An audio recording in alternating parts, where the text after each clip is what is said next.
Hey guys, tonight we head into the narrow alleys of Naples, where laundry sways like prayer flags above cobbled streets, and whispers carry more weight than sirens. Below the pastel windows and chipped shutters, the air smells like fresh espresso and something more dangerous: old secrets. At the center of it all stands a man in snakeskin loafers and a silk scarf, Luigi Giuliano. A man so sharply dressed, you'd never guess he once ruled a kingdom built on fear. A kingdom where fashion shows ran parallel to gun deals, and every velvet rope hid something unspeakable behind it. You probably won't survive this life, by the way. Not because of bullets, but because betrayal comes wrapped in roses here. So, before you get comfortable, take a moment to like the video and subscribe. But only if you genuinely enjoy what I do here. And hey, where are you listening from? Drop your city and local time in the comments. I read them all. Now, dim the lights. Maybe turn on a fan for that soft background hum, and let's ease into tonight's journey together. It starts with a balcony. Luigi Giuliano stands at its edge, overlooking the Spanish Quarter of Naples. He isn't a king exactly, not in the way books describe them. But here, people call him the prince. The kind of prince who never needed a crown, only a Rolex and a few nods from silent men in parked cars. His city, this mess of noise and graffiti, of nuns walking past strip clubs and kids selling fake cigars, bows in quiet ways. Shopkeepers give him 2 nods instead of 1. Carabinieri look the other way at checkpoints.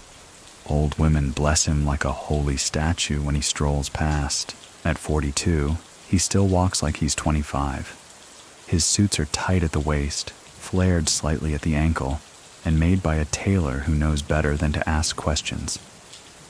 Today's ensemble: pale lavender with a pearl pin. Most men who deal drugs wear sweatpants. Luigi? He runs rackets in designer cufflinks. Down in the piazza below, a child slips on a soccer ball, cursing under his breath. A mother slaps the back of his head, murmuring something about language. Luigi smiles faintly. It's good to see the streets still hold life, even when so much of his own has been wrapped in death. But this quiet is rare. For most of his youth, the Giuliano name meant war. Not the kind fought with flags and uniforms. This was the Camorra's war, sharp, hidden, and shaped by vendetta. Long before Luigi became the fashionable one, he was just one of the Giuliano boys, sons of Pio Giuliano, a butcher who earned more from blood than beef. Back then, Naples was a chessboard soaked in espresso and blood. The bosses met in cafes, the hits were ordered in whispers over wine. And the Giuliano family? They were rising. Luigi wasn't the strongest. That title belonged to Nunzio, his older brother, a man who preferred baseball bats to debate. Nor was Luigi the smartest. That would be Carmine, who counted bills faster than any casino teller. But Luigi, he understood something the others didn't: how to make danger look beautiful. Even at 13, he had a taste for flair. A red leather jacket one day, a gold-plated lighter the next. While his brothers practiced intimidation in abandoned garages, Luigi would flip through fashion magazines stolen from corner shops. He wasn't soft. He could pull a trigger like the rest of them. But Luigi learned early that control could come not just from fear, but from admiration. And admiration, in a place like Naples, was rare currency. By the time he was 17, he was running numbers in a district where men twice his age gave way at intersections. He was also dating the daughter of a local tailor, though some say it was mostly for the discounts. One night in 1985, as Italy prepared for a dull election and the Pope sneezed somewhere up north, Luigi met Don Antonio Miso, an old boss from the Miso clan, whose breath always smelled like red wine and menthol. "You've got style," the Don had said, eyes sharp as razors. "But style without teeth is just costume." Luigi had smiled. The next week, he arranged a hit on one of Miso's rivals. 2 in the chest, 1 in the mouth. Message sent. Message received. It was his first real play, and it worked. The Giulianos weren't just rising, they were being watched. Throughout the 1980s, their influence spread like oil in water. Betting parlors, construction kickbacks, weapons funneled through Croatia, even a little art theft on the side. Luigi kept his hands clean, or at least his gloves expensive. While other clans relied on brute force, Luigi pitched a different approach. Charm the shopkeepers, sponsor the festivals, host fashion contests for the wives of local businessmen. Make the neighborhood love you before they fear you. Make them feel seen, dressed, invited. Many people still think that this strategy softened the Camorra, turning it from a beast to a brand. But others, especially rival clans, believed Luigi's theatrics endangered the seriousness of their code. So what do you think? Was the prince building trust, or just drawing targets on velvet drapes? What's certain is this. In the early 90s, the Giuliano name became more than a threat. It became a brand. Literally, Luigi opened a clothing boutique near Via Toledo. Officially, it was run by his cousin. Unofficially, it cleaned more money than a Vatican confession. The shelves gleamed with imported belts, limited-run sneakers, and custom suits stitched by former inmates who owed the clan favors. The neighborhood watched, curious. The police watched too. But as long as the books looked clean, Luigi kept smiling. Behind closed doors, things were more complicated. His brothers wanted expansion. Drugs, harder collections, new alliances with Sicilian muscle. Luigi hesitated. He preferred finesse. He saw the Camorra as an empire that could be polished, not just feared. One evening in 1994, over espresso and bitter chocolate, Carmine shouted at him, "This is not Milan Fashion Week, it's Naples. They don't respect fabric here. They respect fire." Luigi had stared, unmoved. Then maybe it's time they learned something different. It wasn't defiance, it was vision. And slowly, it began working. Shopkeepers volunteered their storefronts for Giuliano's security. Even low-level dealers wore cleaner clothes. A strange kind of aesthetic mafia order was blooming in the city's filth. Still, danger always lingered like cheap cologne. Police raids increased.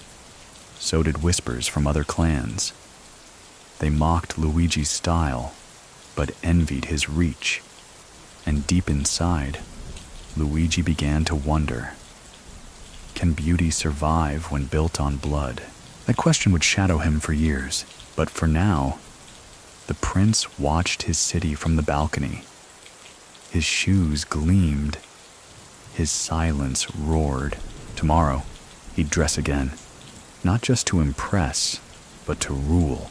The child in the square is back the next day, kicking the same deflated soccer ball. But Luigi Giuliano isn't watching. He's already in motion, slipping into a bespoke pinstripe suit, cuffs kissed with silver. A driver waits outside, engine humming like a whisper, ready to carry Naples' most stylish camerista to his next silent negotiation. He doesn't speak until the second cigarette. That's always been the rule. The first is for mood, the second for thought. By the time the third is lit, if it ever comes, someone is either very rich or very dead. Today, it's a meeting with 2 minor clan leaders from Scampia. Younger men, nervous, wearing discount cologne and newer guns. They want protection, and more importantly, association. The The Giuliano name still opens doors, and they're hoping Luigi can open a few in Milan's laundering circles. He listens, says little, a nod here, a raised brow there. He offers espresso, not threats, and still they sweat, because Luigi, even in stillness, holds presence like perfume. Subtle, lingering, unforgettable. It wasn't always like this. There was a time when Luigi wasn't even allowed at the table. Born in 1962, the fifth of 8 children, he learned early to fight for space. At dinner, in conversation, in the back seat of a car loaded with 4 brothers and a father who treated silence like scripture. Pio Giuliano was a butcher by day and something far more dangerous by night. He believed in hierarchy, tradition, and the belt. Love was conditional. Respect was earned through suffering.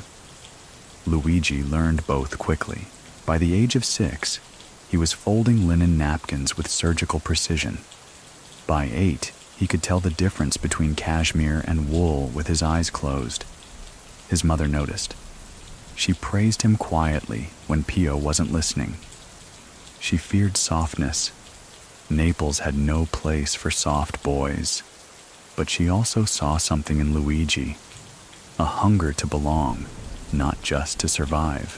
While other boys chased soccer balls and smoked stolen cigarettes, Luigi was studying the movements of the neighborhood. Who nodded to whom? Which men wore watches on the inside of their wrists? Where money changed hands, and why? He kept a notebook hidden beneath his mattress, filled with names and symbols. He wasn't collecting secrets. He was studying power, and he had the perfect laboratory, the Quartieri Spagnoli. These Spanish quarters of Naples weren't postcard perfect. They were cramped, chaotic, and brimming with stories the police couldn't or wouldn't untangle. Here, laundry lines tangled with antenna wires, and the sun barely touched some streets even at noon. Men leaned on scooters like statues. Women shouted from balconies in voices loud enough to rewrite the weather. In this maze, the Giulianos ruled block by block, not just with violence, but with control over life's necessities. A job here, a loan there. A stolen handbag returned if you asked the right uncle. They were providers, protectors, and predators rolled into one family crest. Luigi, even as a teen, understood that fear alone wasn't enough. It made people obey, yes, but not admire. And admiration, that made people loyal even when the guns were gone. So he began to craft his own version of the Camorra. Less chains, more charm. By 16, he was dressing like a 30-year-old lawyer. He saved every liar he earned from errands and fake watch sales to buy real silk. His mother shook her head but helped him iron. His father said nothing. Then came the day he walked into his first fight wearing a tailored shirt. It was a misunderstanding over territory, a fruit vendor refusing to pay his weekly insurance. Nunzio told him to rough the man up. Luigi smiled instead. He walked up, offered to pay double the vendor's protection fee for the month. Confused, the man accepted. "Now," Luigi said, "you'll tell every other stall owner how generous the Giulianos are." And they did. Word spread. There was a new kind of operator in Naples. He didn't shout. He didn't slap. He wore shoes so polished they showed your future in the reflection. That year, he started shadowing Carmine on collection runs. Carmine, older and efficient, taught him the accounting side of the business. Which fronts were useful, how many points to skim from each transfer, when to stop squeezing a family that couldn't pay. Luigi learned quickly, but he added a twist. He suggested reinvesting some of the protection payments into the businesses themselves. "Make them grow," he said, "and they'll owe us forever." Carmine laughed. "What are we, bankers?" Luigi shrugged. Why not? By the early 1980s, he'd carved a reputation not just as a smart earner, but as the most civilized face of a family people feared. When the Giulianos needed someone to calm a landlord, settle a dispute, or meet a politician, they sent Luigi. He became their ambassador, the prince, the one with a clean laugh and polished fingernails, who could drink champagne with city councilmen at lunch, then order a debt collection at dusk. There's an old Neapolitan saying, "Even the devil wears church shoes if the altar's made of gold." Luigi embodied it, but of course it wasn't all smiles and cologne. The Camorra, unlike the Sicilian mafia, had no central command. It was a loose confederation of clans, each protecting its own interests, each watching the others for signs of weakness. Alliances were temporary. Trust was transactional, and while Luigi was charming shopkeepers and bribing judges, his brothers were still knee-deep in cocaine shipments and turf wars. The Giulianos weren't clean. They were just cleaner looking. That duality made them powerful and vulnerable. In 1983, a hitman missed Nunzio by 2 minutes. The bullet instead killed a cousin, Marco, just 16, and standing in the wrong stairwell. Luigi identified the body himself. He didn't cry. He walked home, changed clothes, and hosted a dinner party for a visiting supplier from Genoa. The next day, Marco's killer was found in a canal, throat slit, wallet missing. The papers called it a robbery. Luigi didn't comment. It was around this time that people began whispering. Maybe he was more than just the stylish one. Still, Luigi didn't like violence. He liked order. And order, he believed, came from systems, not spasms. So he started building one. He expanded the boutique, added a private tailoring service upstairs, let key clients pay in cash. Lots of cash. The books were fuzzy, the staff loyal. Even the police, when they came, left without incident, except for one sergeant who received a mysterious Christmas basket every year filled with wine, cheese, and an untraceable Rolex. The mayor's niece bought dresses there. A senator's driver once picked up cufflinks. No one asked where the money came from. No one wanted to. But Luigi knew it couldn't last. One afternoon in 1987, he stood alone in his boutique, watching a teenage boy try on a blazer too large for his frame. The kid grinned, turned to the mirror, adjusted the collar. Luigi saw himself, minus the blood. He approached smiling. "You like it?" The boy nodded. "Someday I want one like yours," Luigi almost said. "Then you'll have to pay a price." But he didn't. He adjusted the sleeve, handed the boy a card, and said, "Come back when you're ready. Style's not about money. It's about timing." And timing? For Luigi Giuliano, it was everything. There's a photo, faded now, of Luigi Giuliano standing beside a vintage Alfa Romeo Spider, his hand resting on the mirror, his shoes gleaming like wet stones. He's not smiling, but he isn't angry either. Just composed. The kind of man who could walk into a war zone wearing linen and walk out without a wrinkle. That photo was taken the day he told his brothers he wanted out of the daily racket. Not out of the family, not out of the business, just out of the noise. "I want to focus on something cleaner," he said over lunch. They were at their aunt's place, surrounded by baked ziti and suspicious silence. "Cleaner?" Nunzio scoffed. "What are you, a priest now?" Luigi poured himself wine. "No, but we've got enough muscle, enough streets. I want to build something we don't have to lie about." Carmine lit a cigarette, studying his younger brother like a chessboard. "You talking restaurants?" "No," Luigi replied. "Fashion." The room went quiet, save for the hum of an old ceiling fan and a distant horn in the street. His brothers looked at each other, confused, bemused, dangerous. "You want to run a catwalk?" Nunzio finally said, half laughing.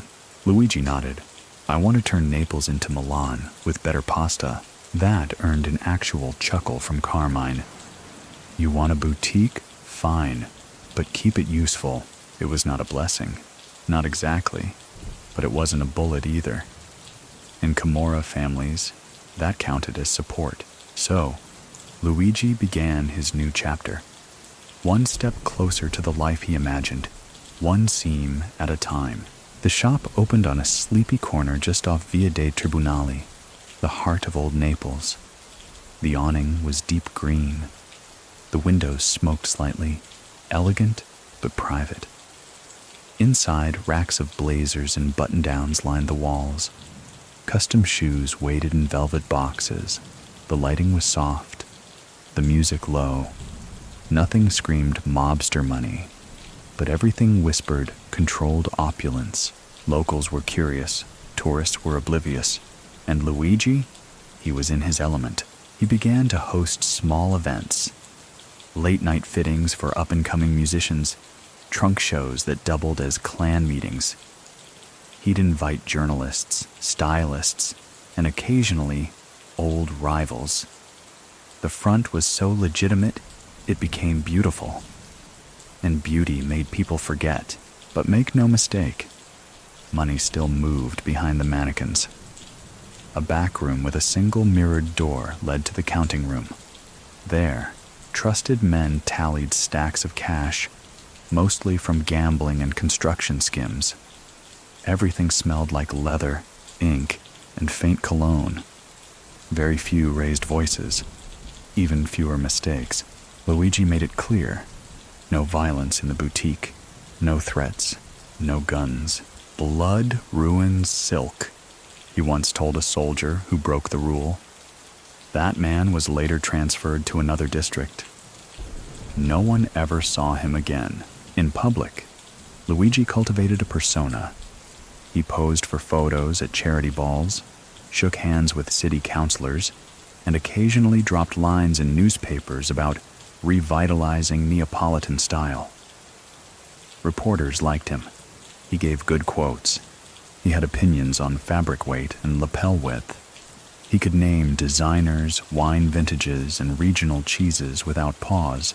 Many people still think that this part of his life, this second act, was a genuine attempt to go clean, that he saw a way out through linen and luxury, that the fashion wasn't a front, but a future. But others argue it was just another camouflage, better tailored. So what do you think? Can a prince ever leave the palace if the palace is built on pain? Whatever his intent, the money kept rolling in. By 1992, Luigi had a second location, this one in Posillipo, the wealthiest neighborhood in Naples. Views of the sea, marble floors, imported espresso machines. Politicians came not for favors, but for fashion advice. His name carried weight in circles where other Camorra figures couldn't even get a reservation. He started dating a model from Florence, Giulia.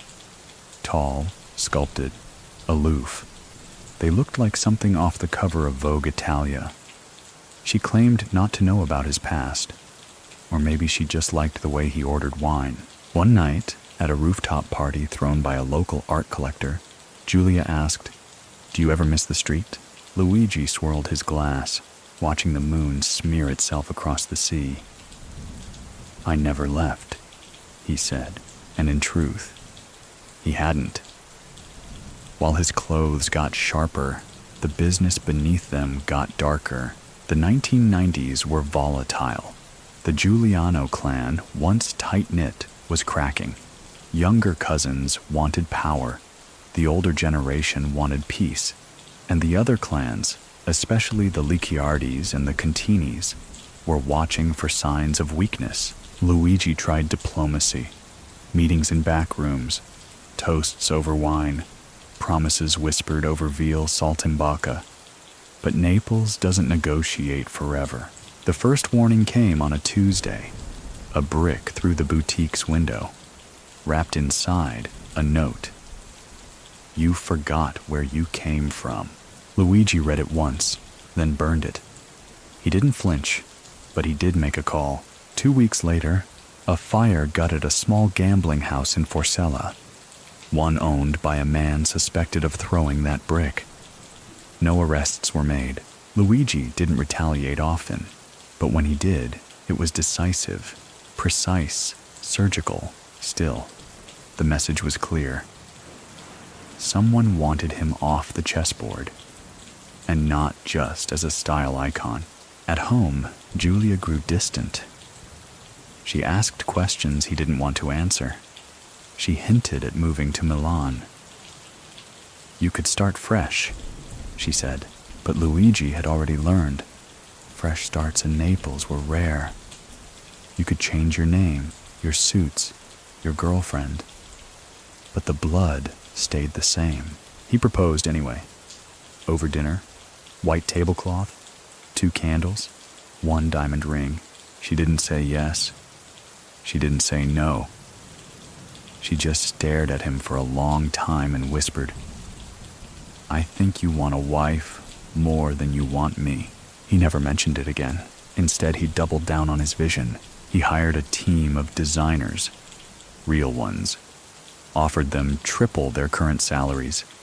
He pitched a full clothing line, Giuliano Uomo, all local, all Neapolitan, all part of his dream.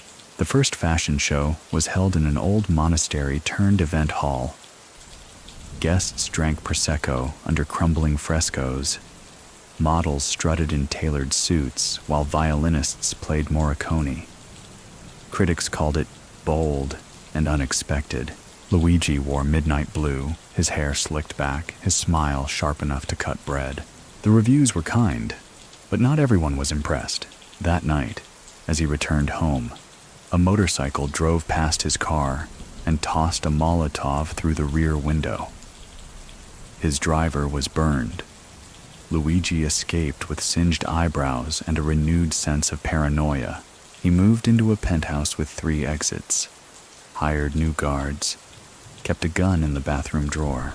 But the show had been a success, and in his mind, success demanded more.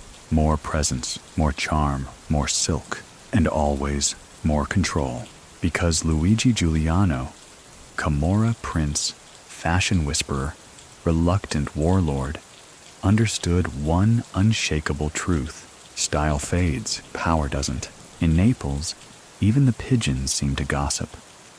They land on crumbling balconies and coup stories into the streets about politicians, bakers, priests, and always about the Giulianos. By the mid-1990s, Luigi Giuliano had become a name that danced between columns in fashion magazines and footnotes in police reports. He walked a razor's edge and somehow managed not to bleed. But beneath the linen and press coverage, the streets were shifting, and Luigi, ever the strategist, felt it in his bones long before the headlines caught up. The first crack wasn't a bullet. It was a handshake. One of the lesser-known Capozzoli brothers, Vincenzo, refused to pay the Giulianos their due for the month. A minor insult on paper. But in Naples, refusing tribute is never just a bookkeeping issue. Luigi didn't send muscle, he sent wine. 2 crates of it, actually. Delivered personally with a handwritten note. "Let's toast to your independence. But remember who built the vineyard." It was clever, too clever, because Vincenzo's ego couldn't read subtext, and his brothers could. One night, a Giuliano-owned delivery truck exploded on the outskirts of Secondigliano. No casualties, but the message was unmistakable. Respect was no longer guaranteed. Luigi took it in stride, at least publicly. He still opened his shop each morning, still greeted clients with that measured smile, still adjusted lapels and gifted cologne to young husbands buying suits for their weddings. But behind closed doors, he knew things were unraveling. His brothers wanted action, raids, punishment, scorched earth. Luigi argued for restraint. "We're not street kids anymore," he said at a family meeting. "We've built something. You don't burn a building because a window breaks." Nunzio slammed his fist on the table. "They're mocking us, Luigi. Your boutique can't shield us from mockery." Carmine, as always, sat silently, flipping through numbers. Profit margins were dropping, bribes were increasing, and worst of all, informants were whispering louder than ever. Luigi stared into his espresso and said nothing, because what could he say? The Camorra didn't care how well your blazer fit. They only cared whether your gun was loaded and whether your loyalty was louder than your ambition. Still, he tried to hold it all together. He launched a new fragrance, Nota Napolitana. Hints of bergamot, ash, and something else no one could name but everyone remembered. The launch party was elegant. Velvet ropes, hand-rolled cigars, Neapolitan jazz. Even a visiting film star from Rome made an appearance. Reporters called it the rebirth of a dangerous gentleman. That headline made Luigi laugh. Dangerous gentleman, he repeated to himself. Is that supposed to be a compliment or a warning? It was both, but fashion could only shield him so long. The next blow was not subtle. A close associate, Michelle, one of Luigi's oldest friends, was shot 5 times outside a cafe in daylight. No ski mask, no getaway car, just a man in a motorcycle helmet who walked up, pulled the trigger, and vanished into the crowd like steam. Michelle had once taught Luigi how to tie a Windsor knot. He'd also helped launder millions. At the funeral, Luigi didn't cry, but he wore black, head to toe. Even his cufflinks were onyx.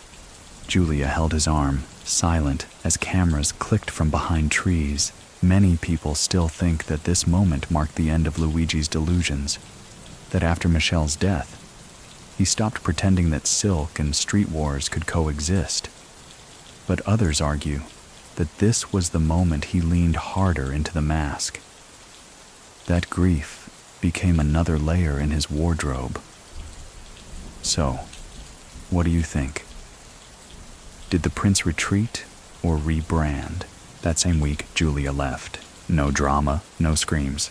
Just a suitcase in the hall and a note that read, "You were always dressed for a funeral, even when smiling."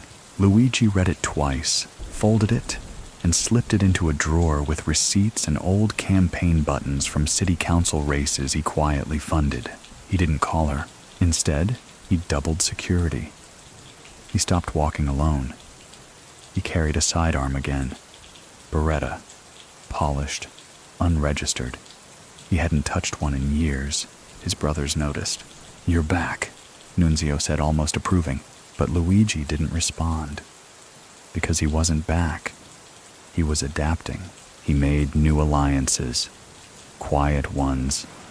With men from outside Naples. From Milan. From France. Not gangsters exactly, but not innocent either. They helped him move product more efficiently. Money changed hands through shell companies and fashion events. The shows went international.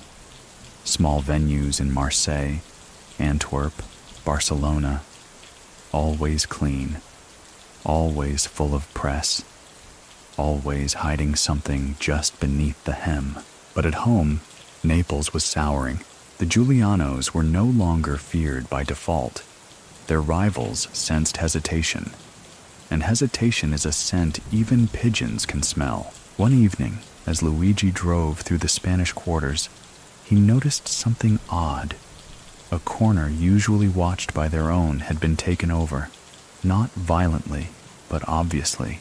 Young men, not his, wearing knockoff versions of his suits, laughing too loudly.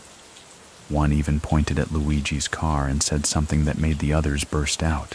Luigi didn't react, didn't slow down, but that laughter echoed longer than he expected.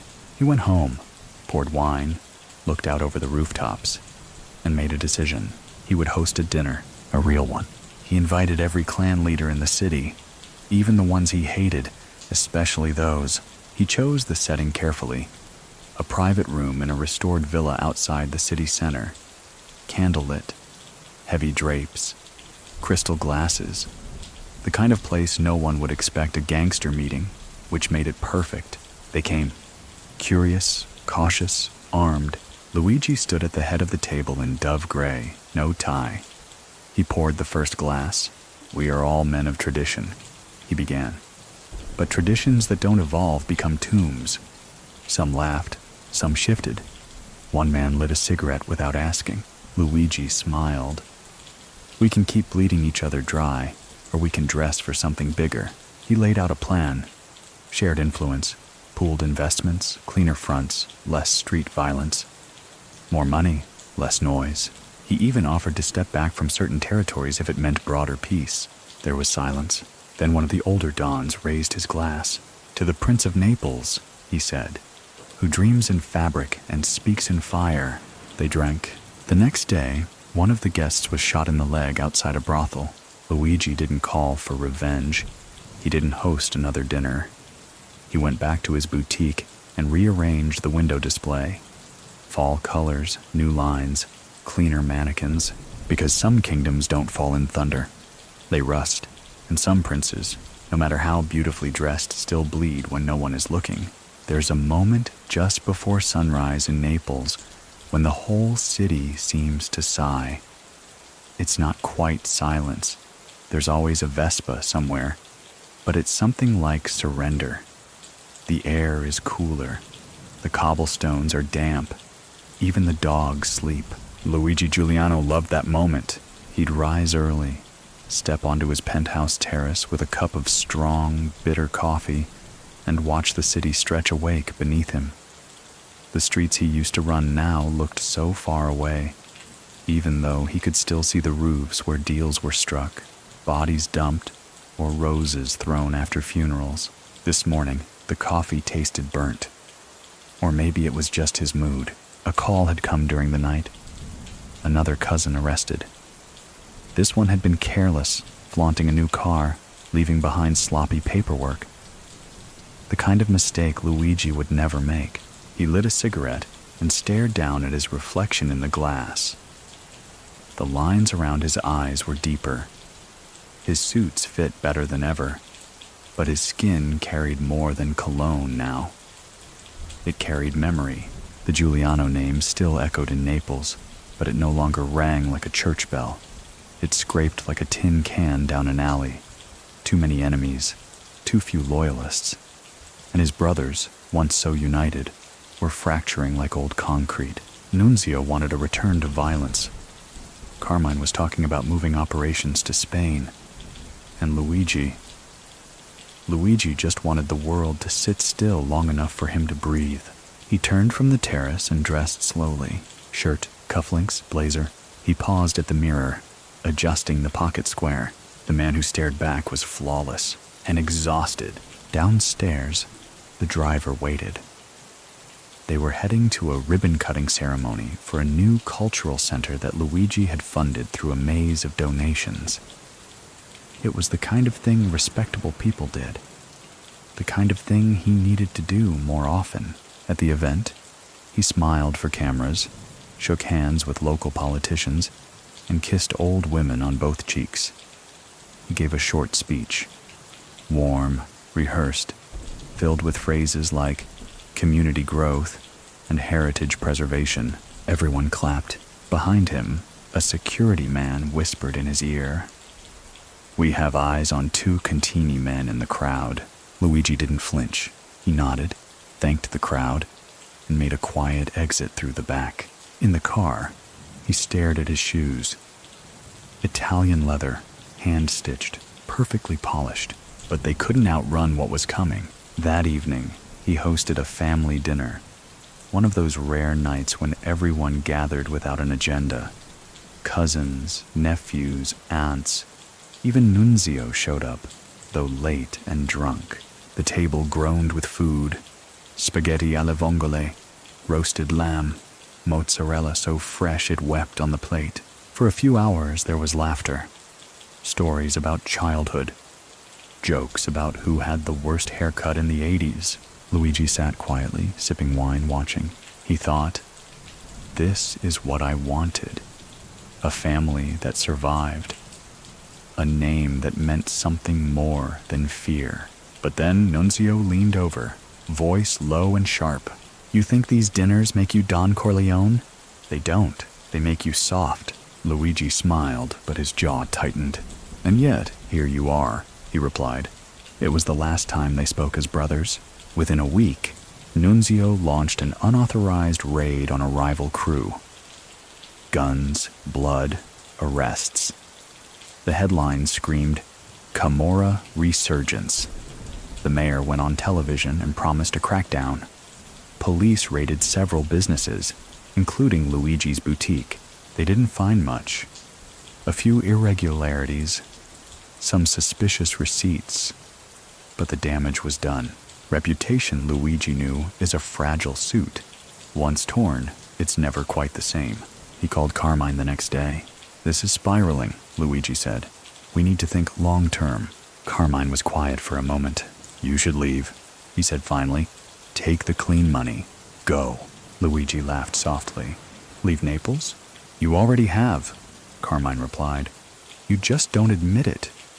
That stung more than he expected, because in some ways, Carmine was right. Luigi hadn't walked the alleys in months. He didn't know the names of the new kids running errands. He spent more time with stylists than soldiers.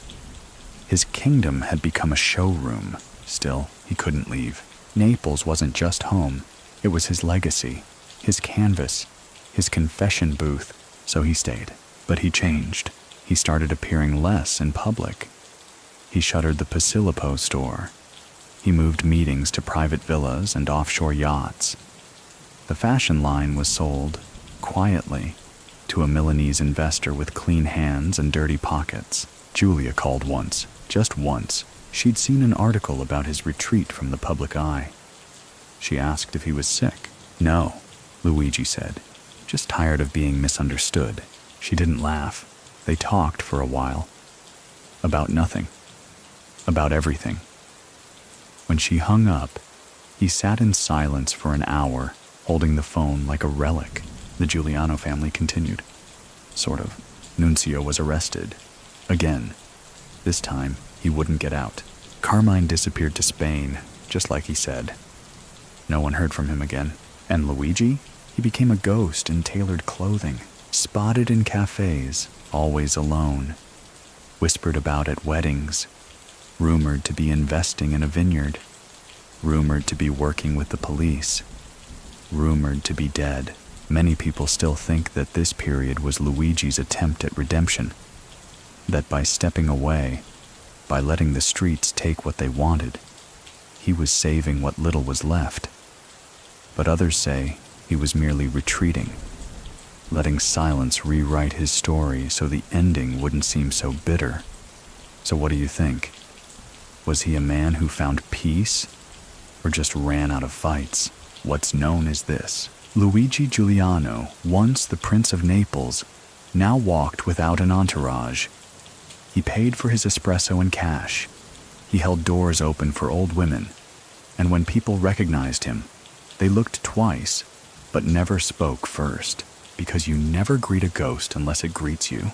One evening, as the sun folded behind the hills, Luigi sat on his terrace again, coffee in hand.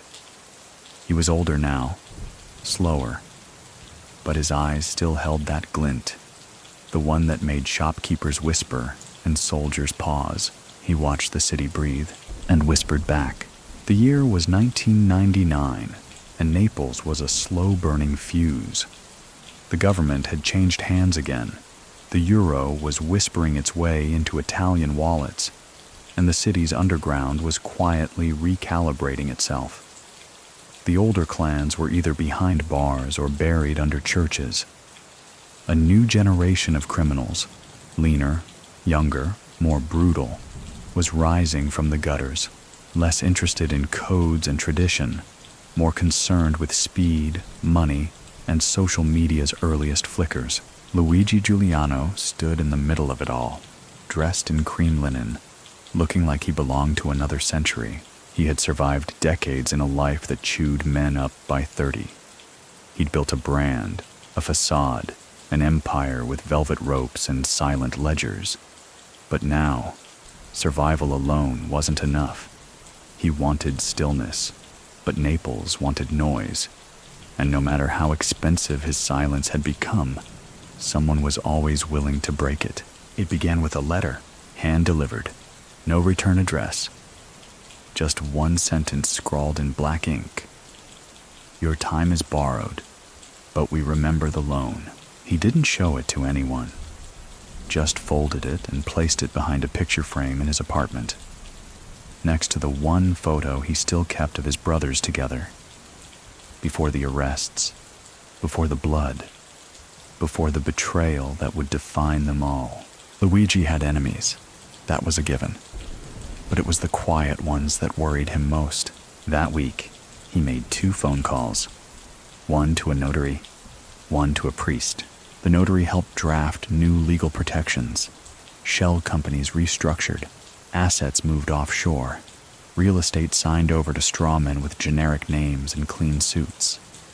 Luigi had always been meticulous, but now his paranoia turned surgical. The priest was less businesslike. They met in the back chapel of Santa Maria la Nova, an old church where kings once rested and devils were rumored to whisper. "I'm not confessing," Luigi said. "I'm just talking." The priest, a heavy-set man with kind eyes, said nothing. He listened as Luigi spoke, about his mother, long dead, about his brothers, long gone, about a childhood spent building power on sand. "I never killed anyone I didn't have to," Luigi said, voice flat. The priest nodded. "And the ones you did?" Luigi looked at the altar. "I remember their names. That's something, right?" The priest didn't reply. Later, Luigi lit a candle and left without saying goodbye. That was his way now. No farewells, just clean exits. But Naples doesn't let go of its sons that easily. A week later, 2 police detectives knocked on his door. Polite, pressed shirts. One older, one new. They were investigating financial irregularities tied to a property sale. They smiled. They complimented his tie. "Italian silk?" one of them asked. Luigi smiled back. "Is there any other kind?" They left with nothing, but they left a message behind, unspoken.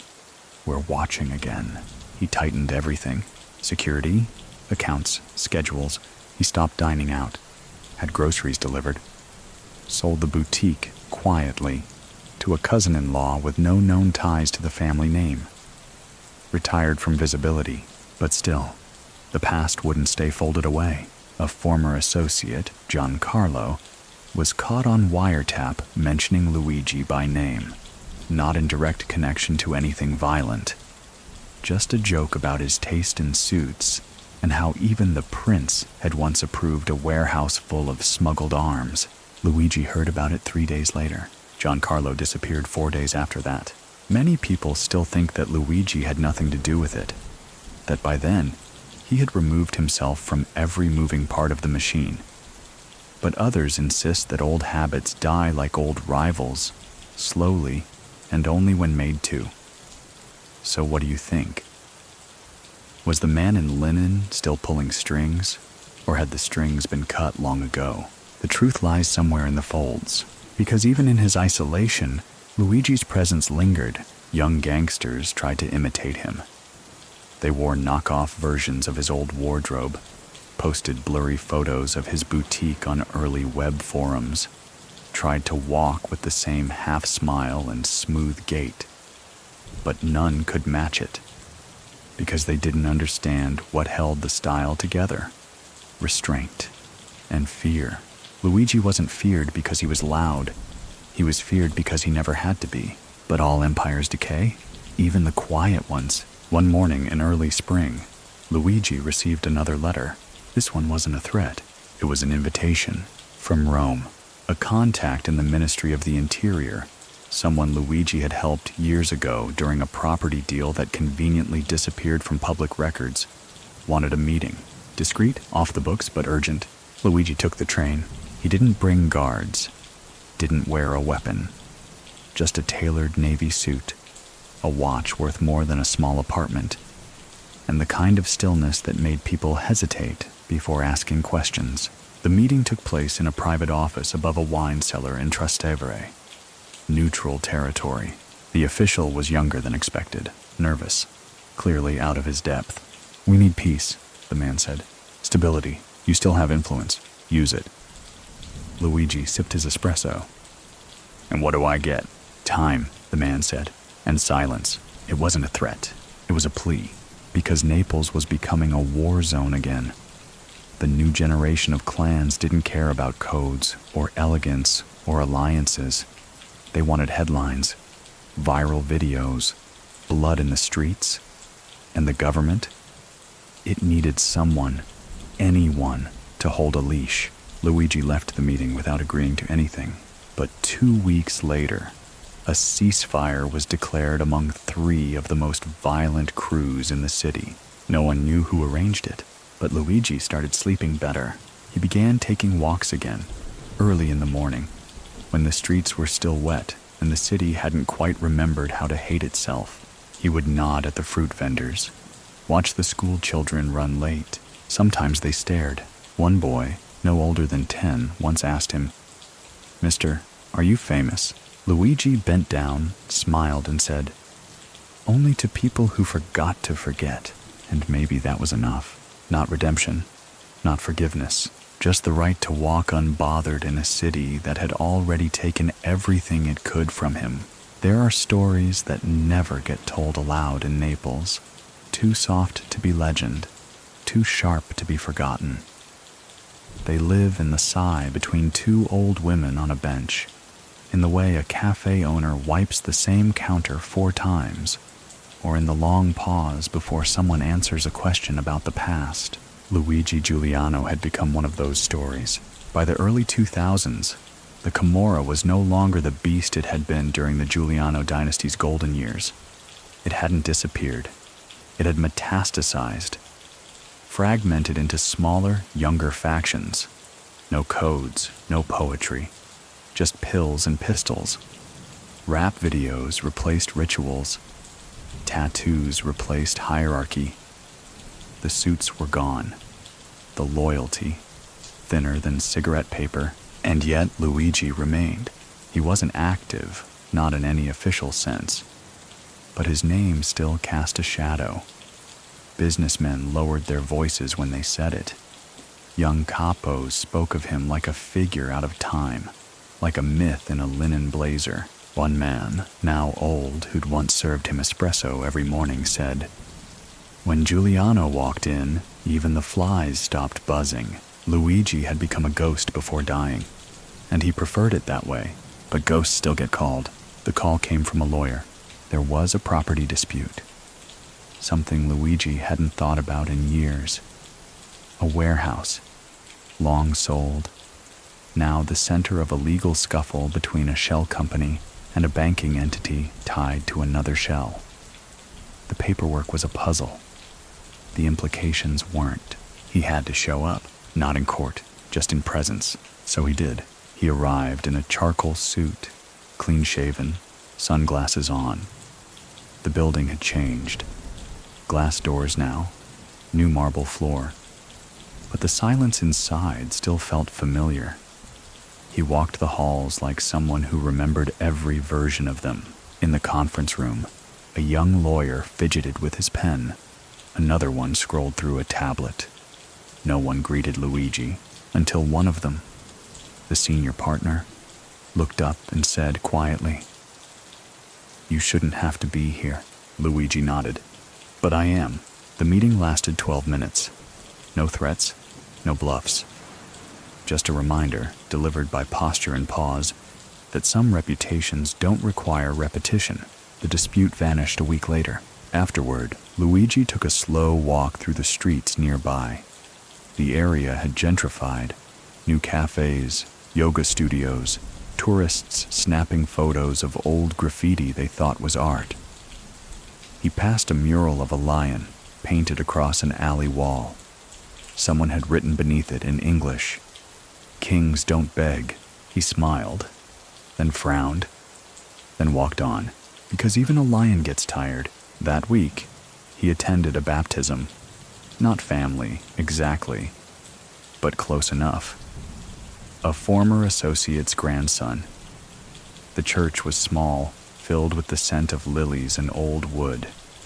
Luigi sat in the back pew, Unnoticed at first, then someone recognized him, an older man, face pocked from age and smoke, leaned over during the final hymn and whispered, "I thought you were dead." Luigi didn't look at him. He just murmured, "Not yet."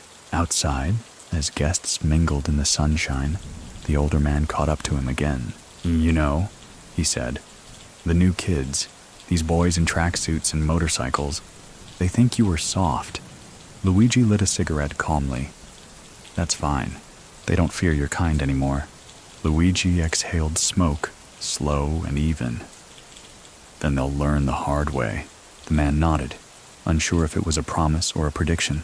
Many people still think that Luigi's calmness in these years meant he had finally disconnected from the underworld, that he had transcended it, that the fashion, the quiet demeanor, the cafe routines were not camouflage, but truth. But others insist the old instincts were still there, that if Naples needed him again, he could step back in without missing a beat. So what do you think? Can a man like Luigi ever truly retire? Or is retreat just another form of war? Meanwhile, Naples didn't stop moving. Clans rose, clans fell, names changed, but the hunger stayed the same. One night, a local journalist published a piece on the ghosts of the Camorra, former dons who had disappeared from headlines but remained quietly influential. Luigi's name topped the list. The article described him as the last gentleman of a dishonorable world. It praised his silence, criticized his myth, wondered aloud how many men had died to protect his tailor-made version of peace. Luigi read it over espresso, folded it, didn't comment, but he did make a phone call to an old contact in Milan, a gallery owner.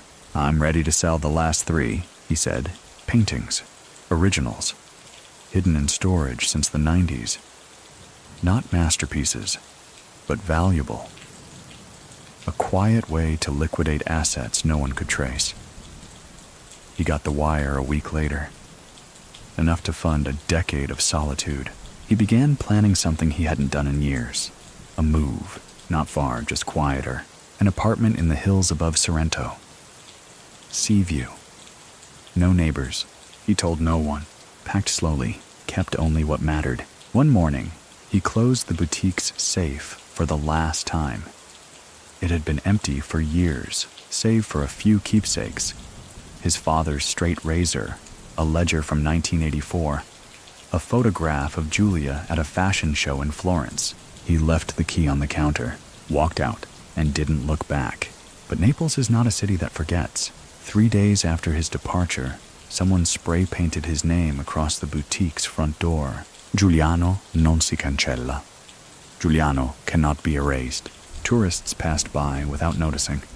Locals didn't touch it, because even absence leaves fingerprints. And Luigi Giuliano, the Camorra's most elegant contradiction, had always understood one thing better than his brothers, better than his rivals, better than the police. That power doesn't live in noise. It lives in memory. And in Naples, memory is eternal. It's a Tuesday morning in Sorrento. The sea looks like folded silk, all shimmering blue and indifference. The sky is pale and cloudless, stretched like canvas above the lemon groves. A small terrace juts out from a quiet apartment perched high on the cliffs. And there, with the calm of a man who has stopped rushing death, sits Luigi Giuliano. He wears a white shirt, sleeves rolled, no cufflinks. A soft cashmere throw drapes his shoulders. The espresso is hot, his second.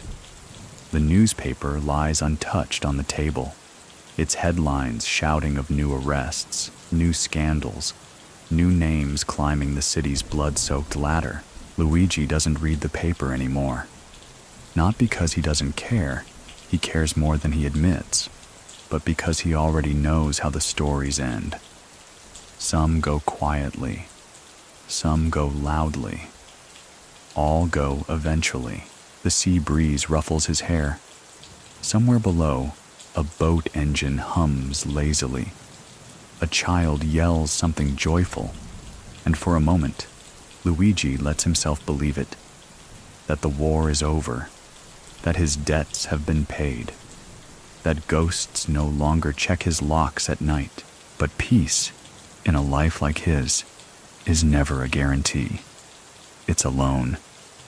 And Naples always collects. Earlier that week, an envelope had arrived. No return address. Just a wax seal, an old Camorra sign, one almost no one used anymore. Inside, a photograph of an alley in Naples, one Luigi knew well. On the back, a single phrase. Even old lions get hunted. He'd stared at it for a while, then burned it, slowly, over the sink. He hadn't told anyone. Not that there was anyone left to tell. The men who might have protected him were either in cells, cemeteries, or comfortable lives far from Italy. But Luigi wasn't afraid. He was ready, not for death exactly, but for whatever followed the final act. He began walking every morning, same route, slow pace.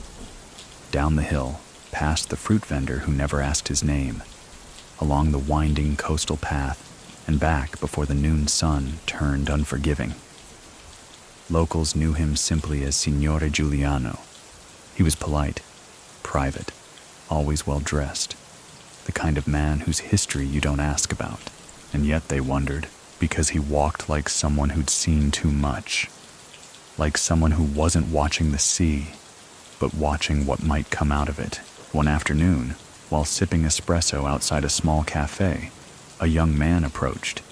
Lean, nervous, maybe 21.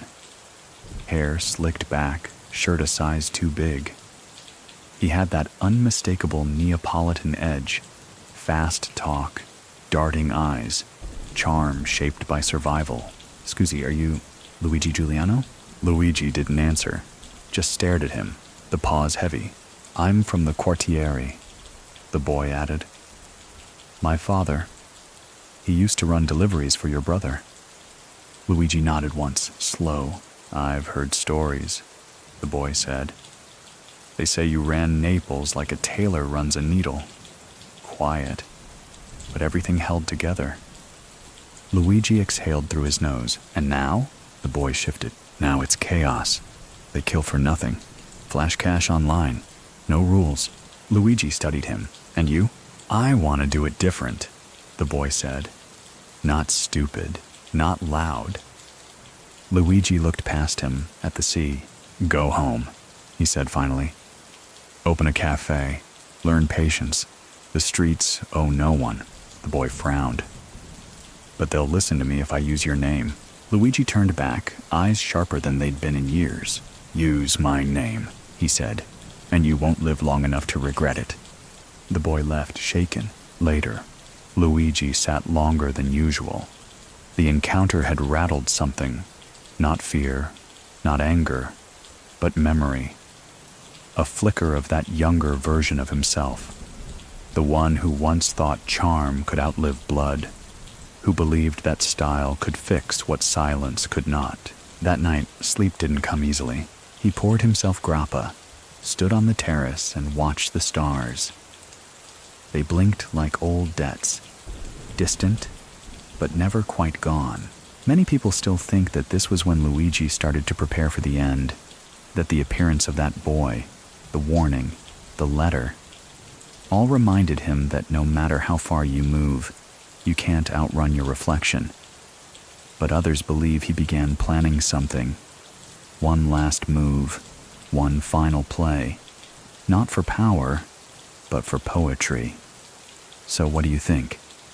Was Luigi Giuliano waiting to die, or writing his own epilogue?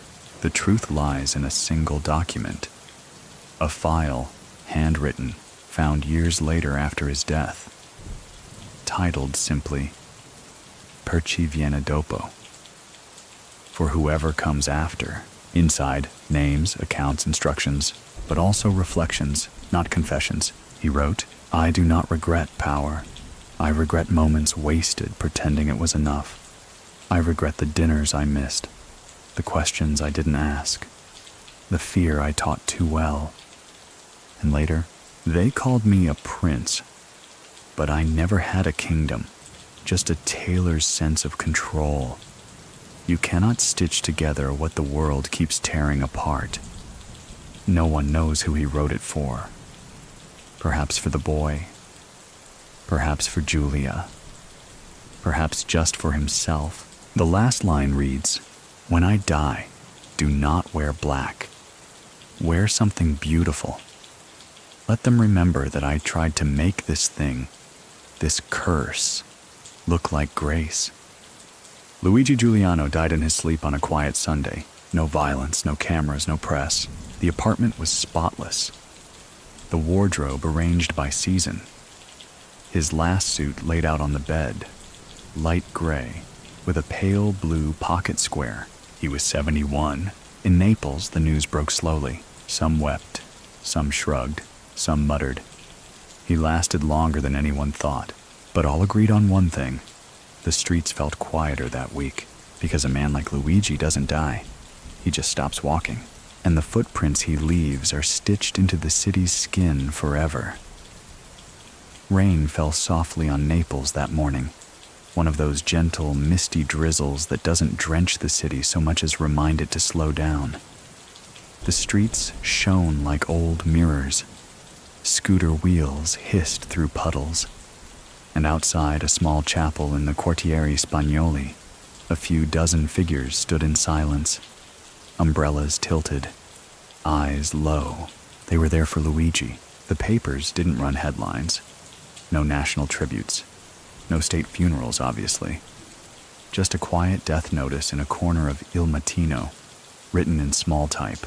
Luigi Giuliano, born 1962, died peacefully. Beloved brother, uncle, son of Naples. There was no mention of the boutique. No mention of the clan. Just a line at the end. Style endures. Most of those in attendance at the funeral were older. Former associates, tailors, neighbors. A few from the old families, long since retired, their eyes cloudy but alert. Some whispered stories.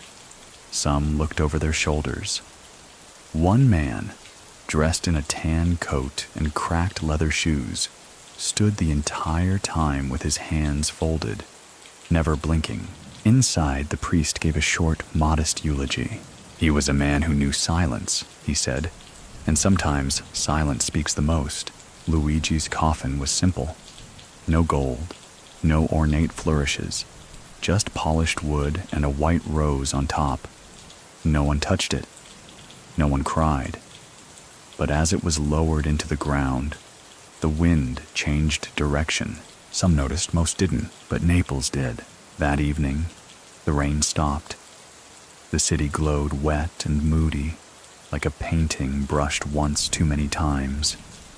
And in a small bar on Via Carbonara, 3 young men sat in a corner booth, talking quietly. They had tattoos, loud sneakers. One wore sunglasses indoors. "You know who he was, right?" one asked. "Giuliano?" The second said. "The prince?" "The last one," the third added. "The one who wore suits to funerals he caused." They laughed, not mockingly, not fully. There was admiration in it. The way kids admire men they know they'll never become. "They say he went clean," one of them said. "They say a lot," the other replied. Then, after a pause, "He lasted longer than all of them." And that was the thing. Luigi Giuliano didn't die because he was lucky. He didn't die because he made peace. He died because he knew when to change his posture before the knife came out. He knew when to press the fabric flat and when to let it wrinkle. He survived by turning himself into a story and then fading before the story turned on him. In the weeks after his death, the boutique stayed shuttered. A real estate company posted a sign. No one removed the graffiti on the door. "Giuliano non si cancella." Even the police left it alone.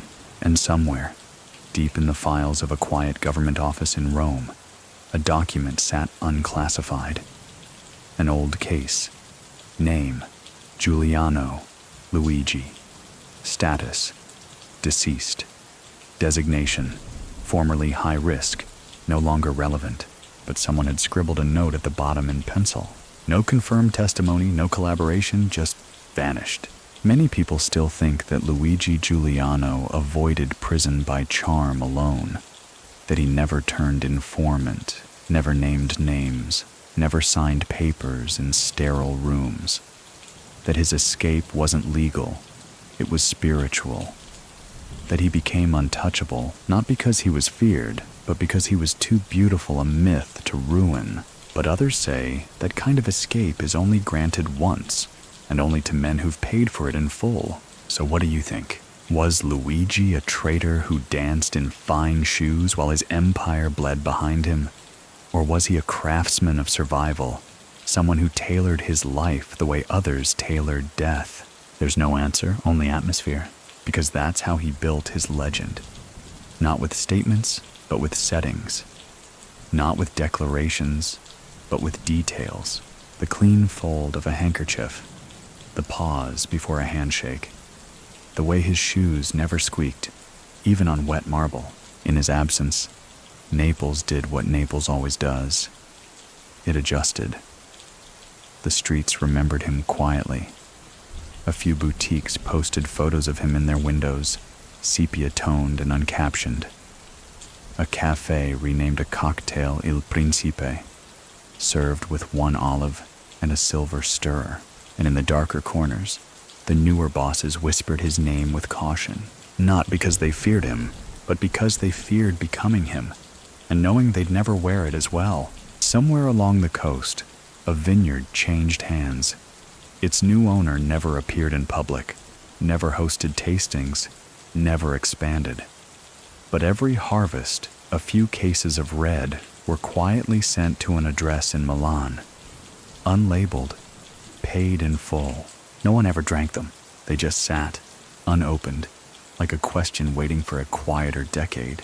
Luigi Giuliano's story didn't end when the coffin closed. It ended in the spaces he left untouched, in the suits no longer tailored, the orders no longer whispered, the wars no longer needed. Because when a man builds his power on silence, his memory doesn't echo, it hums. In the underbelly of Naples, years pass not like pages, but like smoke, curling, dissipating, returning in new shapes. Names fade, blood washes away. But legends, if stitched properly, never unravel. By 2005, the streets had changed again. There were new kings now, self-declared and quick to film their coronations. Gunfights were posted online. Deals were live-streamed in whispers behind cafes. Boys too young to vote were carrying pistols, speaking of honor they hadn't yet earned, quoting old men they didn't understand. And through it all, Luigi Giuliano remained, absent, but not invisible. His image somehow had grown sharper in his silence. His old neighborhood had become something of a pilgrimage route. Journalists walked it for color. Young hustlers rode through on scooters, pointing out where Il Principe used to stand, used to watch, used to rule without raising his voice. There were tours, unofficial ones, hosted by kids who hadn't even been born when Luigi left Naples. They'd charge €10 to walk you past the boutique. They'd pause dramatically at the faded graffiti. Giuliano non si cancella. He was different, they'd say. He made crime look polite. But if you asked too many questions, their faces hardened. Because myth is fragile, and no one likes it touched. One of these kids, a wiry teenager named Rocco, once followed an older man home after a tour. The man had watched silently from the back of the group. Suit too neat. Watch too understated. Rocco thought he might be a cop. He was wrong. The man turned, halfway up the stairs of a crumbling apartment block, and said, "Luigi didn't want to be remembered. That's why he still is." Rocco didn't follow anyone again. Elsewhere in the city, the Giuliano name had been scrubbed from most formal records. Police files thinned, lawyers retired, witnesses moved away, or were quietly moved. Even in anti-mafia documentaries, Luigi's face appeared only briefly, usually as a silhouette, usually in discussions of how some Camorristi aged into elegance, but in the markets, his influence lingered. Vendors used to his style now spotted imitations quickly. Too loud, they'd say, shaking their heads at purple suits and clashing lapels. The prince never dressed like a fool. Many people still think that Luigi carefully engineered his disappearance, that the move to Sorrento, the silence, the clean death, it was all part of a larger strategy. But others claim it was something simpler. Exhaustion. So, what do you think? Can a man really spend 30 years carving power out of chaos and then just rest?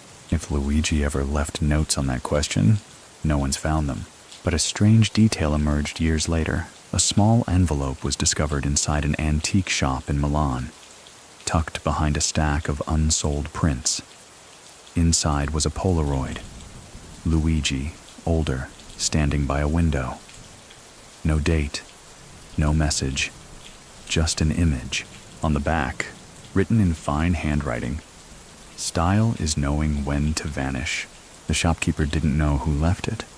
Said it must have been mixed in with an estate sale from a former judge. But the judge, as it turned out, had once presided over a Giuliano case and dismissed it. Quietly. Coincidence or one final brushstroke? The photograph made its way online, circulated in niche forums, the kind where ex-cops and mafia watchers swap rumors. Some claimed it was fake, others swore by it, but none could deny the effect. The myth thickened. It's strange how men who once ran rackets become romantic, how the same hand that ordered beatings can, with time and enough silence, be called refined. But Luigi never asked for forgiveness. He never wrote a book, never stood trial. He simply exited, and in doing so, became something rarer than a feared boss. He became a measured memory. Years passed. Naples restructured its crime units. New laws, new surveillance. The newer clans were sloppier, greedier, but more disposable. They had no elders to consult, no codes to consult, just ambition and a camera. But every now and then, a younger capo would whisper about Giuliano, how he settled disputes with gestures, how he turned turf wars into joint ventures, how he hosted dinner parties where enemies left as partners. True, maybe, but when asked how he did it, those same capos just nodded, shrugged, and said, he understood the value of a pause. It wasn't admiration, not always. It was longing for a time when fear came wrapped in silk. One day, a document leaked from a police archive, an old sketch of the Giuliano operation, dated 1987. Flowcharts, names, territories. A red circle around Luigi's name. Next to it, potential diplomat. It didn't make headlines, but those who knew smiled, because even the state, in its endless categorizing, had understood. Luigi wasn't like the others. He wasn't made for noise. He was made for nuance. Back in Naples, the boutique space finally sold. A real estate developer planned to turn it into a cafe, but on opening day the lock wouldn't turn. No matter how many keys, how many locksmiths, one old man watching from a nearby bench muttered, "He's not done yet." The cafe opened a week later. Business was slow. The staff said the lights flickered when it rained. One claimed she saw a man in a gray suit standing by the mirror once. Just a reflection, gone before she turned. No one believed her, but they never questioned the story either. Because Naples is built on stories that move when you're not looking, on names that outlive their owners, on ghosts who walk with quiet shoes. And Luigi Giuliano, he never liked noise. In the old part of Naples, near the waterfront where the stones remember footsteps older than the country itself, there's a doorway with no sign. just a small brass knocker shaped like a lion's paw. Locals say that once, a man named Giuliano passed through it every Sunday evening. Not for business, not for pleasure, just to sit. The building now houses a photography gallery, sparse, modern white walls swallowing color. But in the back room, behind a sliding panel few know exists, there's a photograph not on display. Framed in walnut, low contrast, a black and white shot of a man lighting a cigarette with his back to the camera. The caption reads, "Silence Before the Storm, circa 1991. Visitors rarely ask about it. But when they do, the gallery owner always gives the same answer. Sometimes the photographer doesn't need to show the face. He doesn't say the name. He doesn't need to, because Naples remembers, and because by now, the legend of Luigi Giuliano has morphed into something beyond a man. It's become an instruction manual for anyone who dares to navigate a world built on whispered power. You see, the young ones, especially in the 2000s, tried to emulate him. They wore suits, grew mustaches, quoted lines from crime films they misunderstood, but they missed the lesson. Luigi wasn't memorable because he was loud. He was memorable because he chose what not to say. That kind of power, measured intentional, is rarer than bullets, and infinitely more dangerous. Still, the city moved on. The Camorra of the 2000s bore little resemblance to the world Luigi once operated in. Turf became fluid. Violence became performative. Extortion went digital. And fear? It no longer wore shoes with leather soles. It wore sneakers and posted threats from burner phones. The new bosses didn't dine. They devoured. They didn't negotiate. They filmed. And yet, the Giuliano name kept showing up in footnotes, in whispered courtroom statements, in books written by former prosecutors, in songs by Neapolitan rappers who weren't even born when Luigi disappeared. They'd mention Il Principe, sometimes with reverence, sometimes with irony, but always with weight. One track in particular, released in 2007, stirred brief controversy. It sampled the sound of a vintage espresso machine over a trap beat, and opened with a line, "If you wear silk but speak too loud, you bleed louder." It was widely believed to be about Luigi. The artist never confirmed it, but in interviews he once said, "I grew up hearing stories about him like fairy tales, except in ours, the wolf wore a pocket square." Still, the older generation knew better than to mythologize carelessly. An aging tailor who'd once measured Luigi's inseam was interviewed for a local paper around the same time. "Giuliano?" he said, working chalk across fabric. He was polite, paid in advance, never raised his voice. But if he paused too long before answering your question, you changed the subject.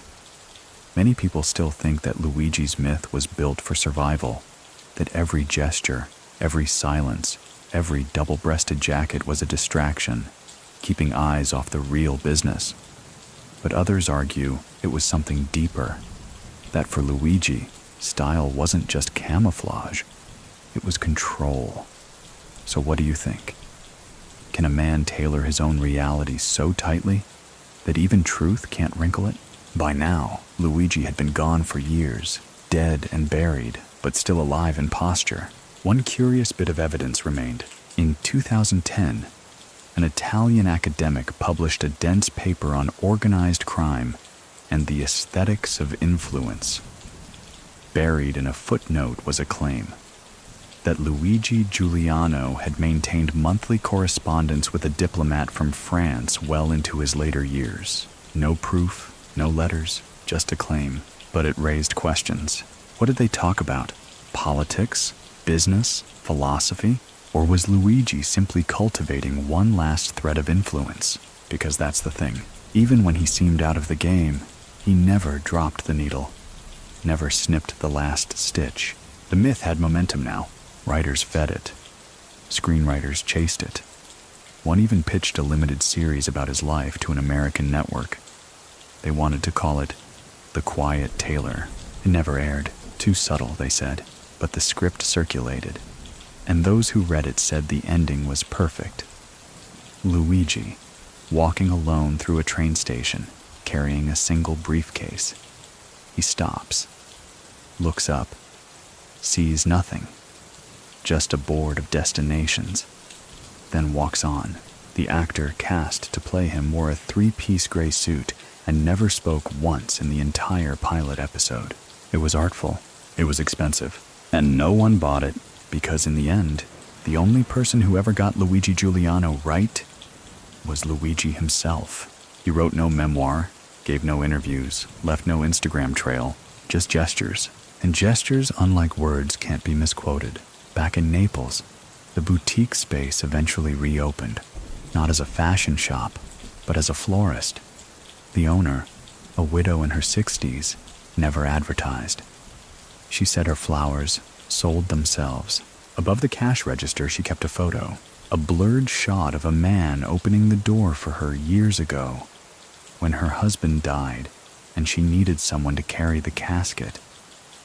The man had said nothing, just offered his arm. She never asked his name, but every week she placed a single white rose in the window. No tag, no price, just a whisper. Because Luigi Giuliano never left instructions, only impressions, and sometimes that's enough to outlive your name. There's an old superstition in Naples. If you whisper a name 3 times at midnight into a broken mirror, the dead will answer. Not with words, but with signs. A flickering light, a chill, a knock that no one else hears. By 2012, people had started whispering Luigi Giuliano's name again, not because they wanted revenge, because they missed the order. The Camorra, fractured and blood-drunk, was now chewing through its own limbs. New factions born every month, each more reckless than the last. Boys in cheap tracksuits killing over YouTube insults. Districts on lockdown because someone had looked the wrong way at the wrong funeral. The silence that once defined Giuliano's reign had been replaced by chaos so loud it echoed beyond Naples. Rome noticed. So did Brussels. And so, behind the scenes, questions began to rise. Where is the next Giuliano? Not a boss, necessarily, but someone who understood that control isn't won through fire. It's pressed into fabric, quiet and permanent. But Luigi was gone, not just from life, but from access. His accounts had long since disappeared into Luxembourg. His properties were now under the names of people no one could locate. The Sorrento apartment was resold, the new tenant finding only one leftover artifact, a custom suit bag, empty, with a single phrase stitched inside the lining. Chissà tace. He who knows keeps silent. The phrase had always been part of Camorra culture, but on Luigi, it looked like a personal creed. Still, people tried to reach him. A distant cousin made inquiries through intermediaries in Genoa. A fashion journalist sent repeated requests for an interview, promising not to ask about crime, just about cufflink preferences. Even an Italian senator once referenced Giuliano in a speech about leadership, saying, "We could use a little of his discipline right now." But there were no replies. Instead, Luigi began appearing where no one expected him. Art galleries, textbooks, even philosophy blogs. Not literally, but in metaphor, as a case study in restraint, as an example of how style can become strategy. Many people still think this afterlife was engineered, that Luigi planted the seeds of myth while he lived and let them bloom in his absence. But others argue it was simply inevitability, that when you disappear cleanly enough, people will fill the silence with worship. So what do you think? Can a man become immortal simply by not speaking? Meanwhile, in Naples, the Giuliano name resurfaced in a new way. A young designer launched a fashion line inspired by Camorra elegance. The collection was sleek, muted, high collars, dark stitching, silhouettes that moved like shadows. He called it LG. No one had to ask what it meant. At the launch party, hosted in a decommissioned theater near Piazza del Plebiscito, the designer gave a brief toast to the man who made silence wear a suit. No journalist dared say the name, but someone left a note on the guest list.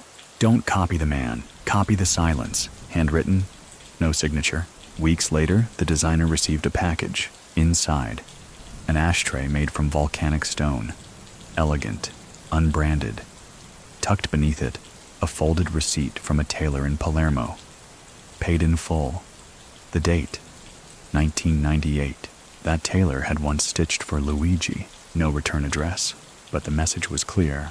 Elsewhere, Luigi's mythology evolved into a strange sort of blueprint. Business seminars invoked him during lessons on brand longevity. Criminologists used his name when explaining soft power. A TED-style talk in Florence opened with the question, what would Giuliano do if Giuliano were a startup? And yet, the real man remained elusive. His death had been confirmed, his grave marked, and still, people doubted. Rumors swirled, a sighting in Corsica, another in Lisbon. One particularly detailed account claimed he was now living in Kyoto, running a men's kimono shop under the name Juro. No one verified it, but every rumor kept the legend warm. Naples, after all, needs its ghosts, and Luigi had become the most elegant one of them all. A former prosecutor, now retired, once gave a private lecture at a law school in Turin. During the Q&A, a student asked what he regretted most from his years chasing Camorra figures. The prosecutor paused, then smiled. "I once had a coffee with Luigi Giuliano," he said, "before he was famous. He offered sugar. I said no. He said, 'Good. Sweet things make you miss the bitter too quickly.'" The room went quiet. "I didn't arrest him that day," he continued. "I should have, but I didn't. And sometimes I think, maybe I wasn't supposed to." Later, when the transcript of the lecture circulated online, that line became a meme in certain corners of the internet. "Sweet things make you miss the bitter too quickly." LG, allegedly. Teenagers printed it on t-shirts. Cafe walls quoted it in chalk. Someone even turned it into a ringtone. It was ridiculous. It was poetic. It was perfect. Because Luigi Giuliano, even in death, was still editing the way the city spoke about itself. Not as a criminal, not as a hero, but as a mirror, reflecting what Naples wanted to be, feared it was, and could never quite leave behind. By 2015, Naples had learned to breathe without Luigi Giuliano, but it hadn't learned to forget him. The streets no longer bore his footprint, but his silhouette lingered in strange places. In the way a butcher folded paper, double-tucking the corners. In the pause before a deal closed, when both sides weighed not just profit, but dignity. In the cut of a jacket worn by a young capo who had never met him, but mimicked his slouch with surgical precision. There was no shrine, no plaque, no official remembrance. But if you asked the right people, in the right tone, they'd tell you the city still belonged to him in places you couldn't see. And in a curious twist of history, his absence had created a new kind of authority. An ex-magistrate, now writing columns for a center-left newspaper, coined a term that year, l'ombra della cravatta, the shadow of the tie. He used it to describe how the memory of elegant restraint still governed conversations in underground circles, long after the era of Gucci gangsters and cigarette smugglers. Giuliano didn't need to raise his voice, the article read. He pressed his point the way a tailor presses a collar, firmly, and only once. The piece went viral among students of criminology, political science, even fashion theory. Suddenly, Luigi's life was being studied not as criminal biography, but as cultural blueprint. Professors debated his legacy. Was he a violent pragmatist who wore silk as armor, or a visionary trapped inside a family business he dressed too beautifully to escape? One conference in Bologna dedicated a panel to his soft control methods. A British sociologist compared his leadership style to Japanese feudal lords. A retired FBI consultant called him a case study in myth maintenance. Luigi, of course, said nothing. He was still dead, but the silence only added weight. Back in Naples, a curious little movement began. Young Neapolitans, tired of the loud, fast, chaotic mafia image, started reclaiming parts of the city's older, more composed identity. They wore suits, even cheap ones. They refused flashy violence. They read books. Some even cited Luigi's name the way monks quote saints, sparingly but with reverence. One of them, a barista named Matteo, started a podcast called Silenzio Napolitano. Each episode opened with the same phrase. This city was not built by saints, but by men who knew when to whisper. His third episode was about Giuliano. No speculation, no drama, just a 20-minute meditation on how power behaves when it stops needing applause. The podcast grew. One afternoon, Matteo received a letter. No return address. Just a note inside. Don't speak for me. Let the silence do what it does. He read it live on air, then never spoke of Luigi again. Many people still think this was a warning, that someone, somewhere, was protecting what remained of the Giuliano myth. But others argue it was Luigi's final design, unfolding exactly as planned. So what do you think? Was he guarding his memory from exploitation, or simply ensuring the legend remained correctly tailored? Across the city, other signs appeared. An art student painted a massive mural in Vomero. Luigi, seated in profile, hands clasped, face turned away. No caption, just shadows. It lasted 3 days before the city painted over it, but photos spread online. Hashtags followed. Il Principe, Camorra Elegance, Ghosts of Naples. Some rolled their eyes, others subscribed. One Instagram account, a Velvet Vigilante, began posting quotes attributed to Luigi. Some were fake. Others were paraphrased from old court records and memoirs. But each caption carried a single theme: power and restraint. One post read, "The loudest man in the room already lost. He just hasn't noticed." Another, "You don't clean blood with fire. You clean it with silence and time." Followers grew, but never too many. It stayed niche, like the man himself. And in Milan, a boutique rebranded under the name G. Taylor. Clean lines, narrow focus, no marketing. Their only tagline? Inspired by one who never needed to sell. The clothes weren't flashy, but they were deliberate. Their collars held like secrets. Meanwhile, Naples continued as Naples does, half chaos, half opera. And through it all, the Giuliano myth matured like a bottle left just beyond reach. A flavor few could describe, but everyone seemed to recognize, because he'd done what no other Camorra figure had managed. He ended cleanly, without trial, without murder, without press conferences or sudden betrayals. Just a soft fade, like the last breath of a tailor's iron vanishing into fine wool.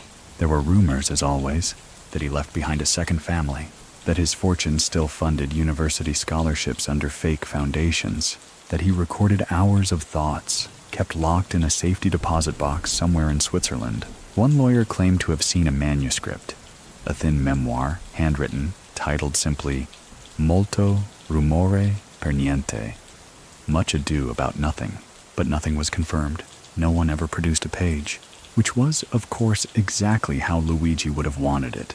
And maybe that's why he remained, not in body, not even in name, but in the way Naples, even now, holds its breath in certain alleys, the way some men pause before answering, the way shadows move just a little slower on warm stone.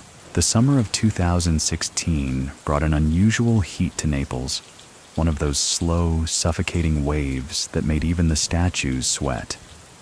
Air conditioners clattered like old engines. Vespas stalled at red lights just long enough for arguments to start.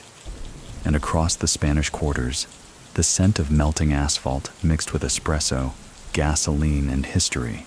In a small bookstore tucked beside an aging fountain, a woman named Clara was restocking shelves when a man walked in. Older, sun-darkened, with hands that looked both gentle and capable of violence. He didn't say much, just asked if they carried biographies on organized crime. Clara hesitated, then pointed toward the back. A few minutes later, he returned holding a thin volume, Elegance in the Underworld, the silent legacy of Luigi Giuliano. Clara looked at the cover. Luigi's name again, still finding new rooms to walk into. You knew him? She asked, not expecting an answer. The man smiled faintly. I knew his suits. He paid in cash, exact change, then left with a quiet nod. Clara didn't think about it again until weeks later, when the publisher of that same book received an envelope. Inside was a Polaroid, grainy, the back of a man's head, standing at a bookstore counter. Written beneath it, you can write about silence, but you'll never own it. No return address. But everyone involved understood the message. The myth had boundaries, and those boundaries were still protected. In the months that followed, a pattern began to emerge. A university thesis on the aesthetic of criminal restraint was quietly pulled after a faculty member received a single-page letter, unsigned, citing numerous ethical concerns. A documentary production halted filming after a key interviewee, an old tailor who had once stitched for Giuliano, refused to speak, saying, I promised I'd never cut his thread. Even Netflix, reportedly eyeing a series inspired by Luigi's life, received a cease and desist from a legal firm that, on paper, didn't exist. The world was remembering him too vividly, and someone, somewhere, was dimming the lights again. Many people still think these efforts were orchestrated by old allies, loyalists who'd sworn oaths before cell phones existed. But others believe Luigi planned this long before his death, that he didn't just vanish from Naples, he planted exits, hidden and timed, each with a fuse long enough to outlive curiosity. So what do you think? Can a man choreograph his own afterlife, shaping the silence that follows him like smoke? In Sorrento, the apartment he once called home remained quiet. The woman who now lived there, an art dealer from Bologna, claimed she sometimes heard footsteps on the terrace at night. Soft ones, as if someone were pacing in a well-cut jacket. She told her neighbor once, half joking, I think this place remembers someone who refused to be forgotten. The neighbor just nodded. They all do here. Meanwhile, the boutique in Naples had gone through another transformation. Now a wine bar, modern but with quiet reverence. The back wall displayed photos of famous Neapolitans, actors, chefs, footballers, but one frame remained empty, intentionally. When asked, the manager simply said, That's reserved. For what? For whoever understands. No more explanation given. Still, the space drew in a certain crowd. People who spoke quietly, who wore watches with no logos, who lingered over espresso with the unhurried calm of men who have seen more than they admit. One of them, a banker from Torino, left behind a folded napkin with a single line. I never met the prince, but I recognize his silence. It was framed and hung near the register. Elsewhere in the city, an underground literary journal published a poem simply titled Luigi. It didn't mention him directly, just described a man who walked like regret dressed in gray, who left behind nothing but creases too perfect to iron out. The poet remained anonymous, naturally, because by now, Luigi wasn't just a memory. He was a style guide for how to disappear gracefully, for how to make legacy look like an accident, for how to let others talk just enough before they realize they're only echoing what he designed. One night, at a private dinner party in the hills above the Amalfi coast, a retired Sicilian don raised a glass and said, To Giuliano, the only man who left the game without flipping the table. The guests laughed, but no one toasted. They just drank, quietly, because even now, especially now, his legend demands composure. Luigi Giuliano had become something beyond criminal, beyond myth. He had become etiquette. The proof? When rival clans met to negotiate new territory divisions that year. After weeks of blood, betrayal, and bluster, they chose to meet not in Rome, not in Palermo, not even in a safe house. They met in a private dining room above a boutique in Milan, the same boutique that had once tailored his final suits. No one dared say his name, but the table was set with silver, and at the head of it, an empty chair, just in case. Autumn slipped into Naples like a returning ghost, uninvited, but somehow expected. The heat retreated, leaving the air brittle and still. Street vendors traded watermelon for roasted chestnuts, and the smoke curled higher now, like prayers that had forgotten where to land. And in the midst of this slow, tired season, Luigi Giuliano's name returned once more. Not in courtrooms, not in whispers, but on a building. A young city councilman, eager to impress, had suggested a restoration project. Revamp the Quartieri Spagnoli, add lighting, remove graffiti, scrub the alleys of their haunted history. On paper, it was progress, but part of the proposal included renaming a narrow cross street once known, unofficially, as La Via del Principe. The councilman claimed it glorified criminality. The backlash was instant, not from criminals, from civilians, shop owners, retired bakers, even a nun. One letter, signed by over 100 locals, made its way into the mayor's hands. It read, "He kept this street safer than any patrol. We knew when not to be afraid. Don't erase the memory, just because you don't understand it." The councilman backed off. The street name remained, but now it had no sign at all. Just a quiet stretch of cobblestones where the air changed slightly, where people still looked over their shoulder, not from fear, but from instinct. And that instinct was Luigi. He hadn't ruled with terror, not always. He'd ruled with rhythm, with choreography.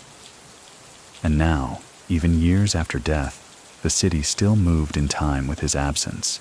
On that same street, in a second-floor apartment above a shuttered tobacco shop, an elderly woman opened a box she hadn't touched in 20 years. Inside, a letter, unsigned, dated 2001. It read, "You taught me how to be invisible in the right moments. I never thanked you. This is that."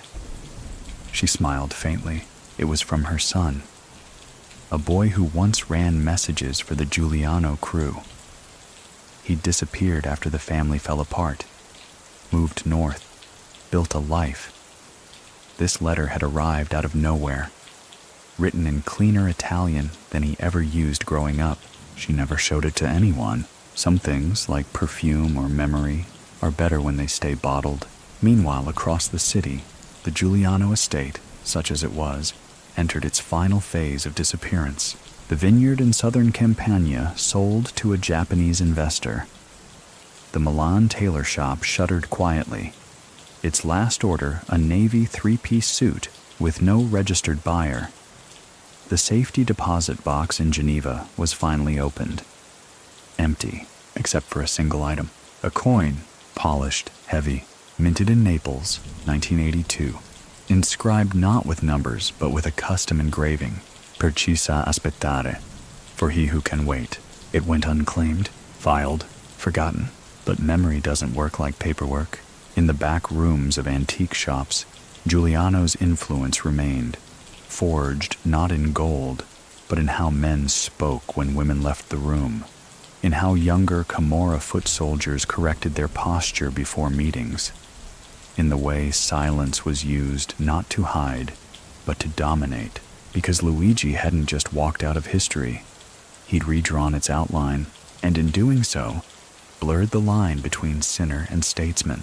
Many people still think his life was a waste of charm, that he could have been a senator, an architect, a philosopher, that he squandered elegance on a cause that never deserved him. But others say the cause didn't define him. He defined the cause. So what do you think? Is it nobler to build power from nothing, or to carry it without collapsing?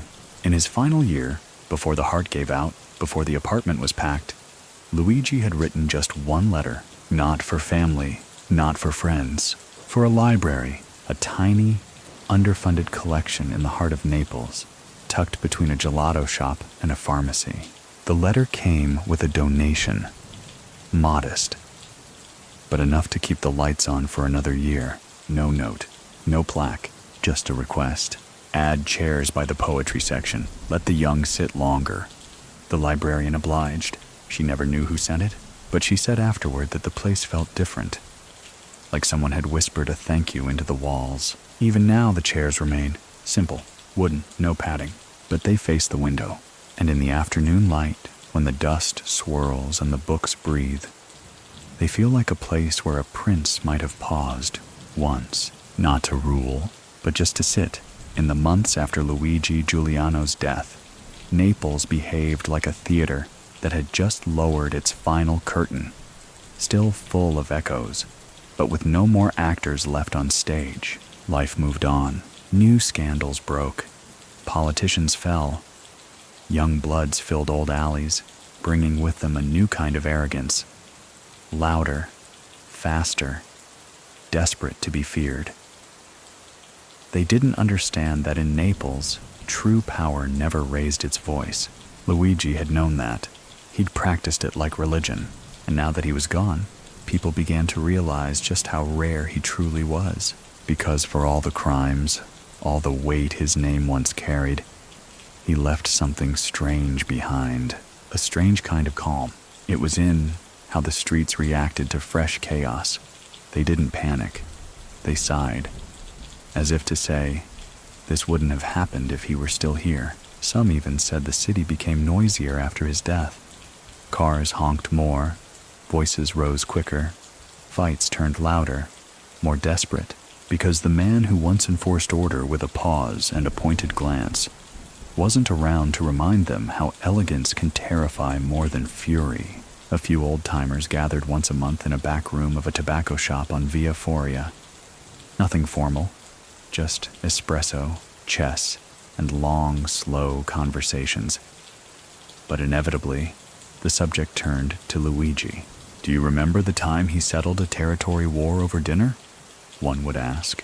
He didn't say a word until dessert, another would reply. They told the same stories, over and over. Not because they forgot, but because repetition is how Naples canonizes the men it cannot bury. And Luigi was becoming canon, but not in marble, in fabric, because the strangest shift came not from crime or politics, but fashion. A designer from Florence launched a new menswear line, inspired entirely by the soft authority of Giuliano tailoring. Blazers with longer cuffs, suits cut closer to the chest, almost like armor. Dark palettes, no patterns, only texture. The label was called Senza Voce, without voice. Critics adored it. One reviewer wrote, "Each jacket wears like a sentence never spoken, and every stitch seems to apologize for the noise in the world." They didn't know how accurate that was. In Milan, the fashion elite whispered about the collection like it was forbidden wine. It wasn't just clothes. It was myth. Stitched, and behind it all, of course, was the ghost of Naples' quietest prince. Even younger designers, those born after his reign, found themselves mimicking his posture. Not intentionally, but somehow standing straighter when presenting a new design, speaking slower, choosing fabrics by feel, not trend. Luigi had become a silent mentor to people who'd never known his face. And it wasn't only fashion. A professor at La Sapienza launched a seminar titled Criminal Influence and Aesthetic Legacy. The syllabus included a module on Giuliano. One student wrote in her notes, "He designed fear the way others designed shoes." She got an A. Many people still think that this cultural ripple was inevitable, that any figure of power leaves a stylistic mark.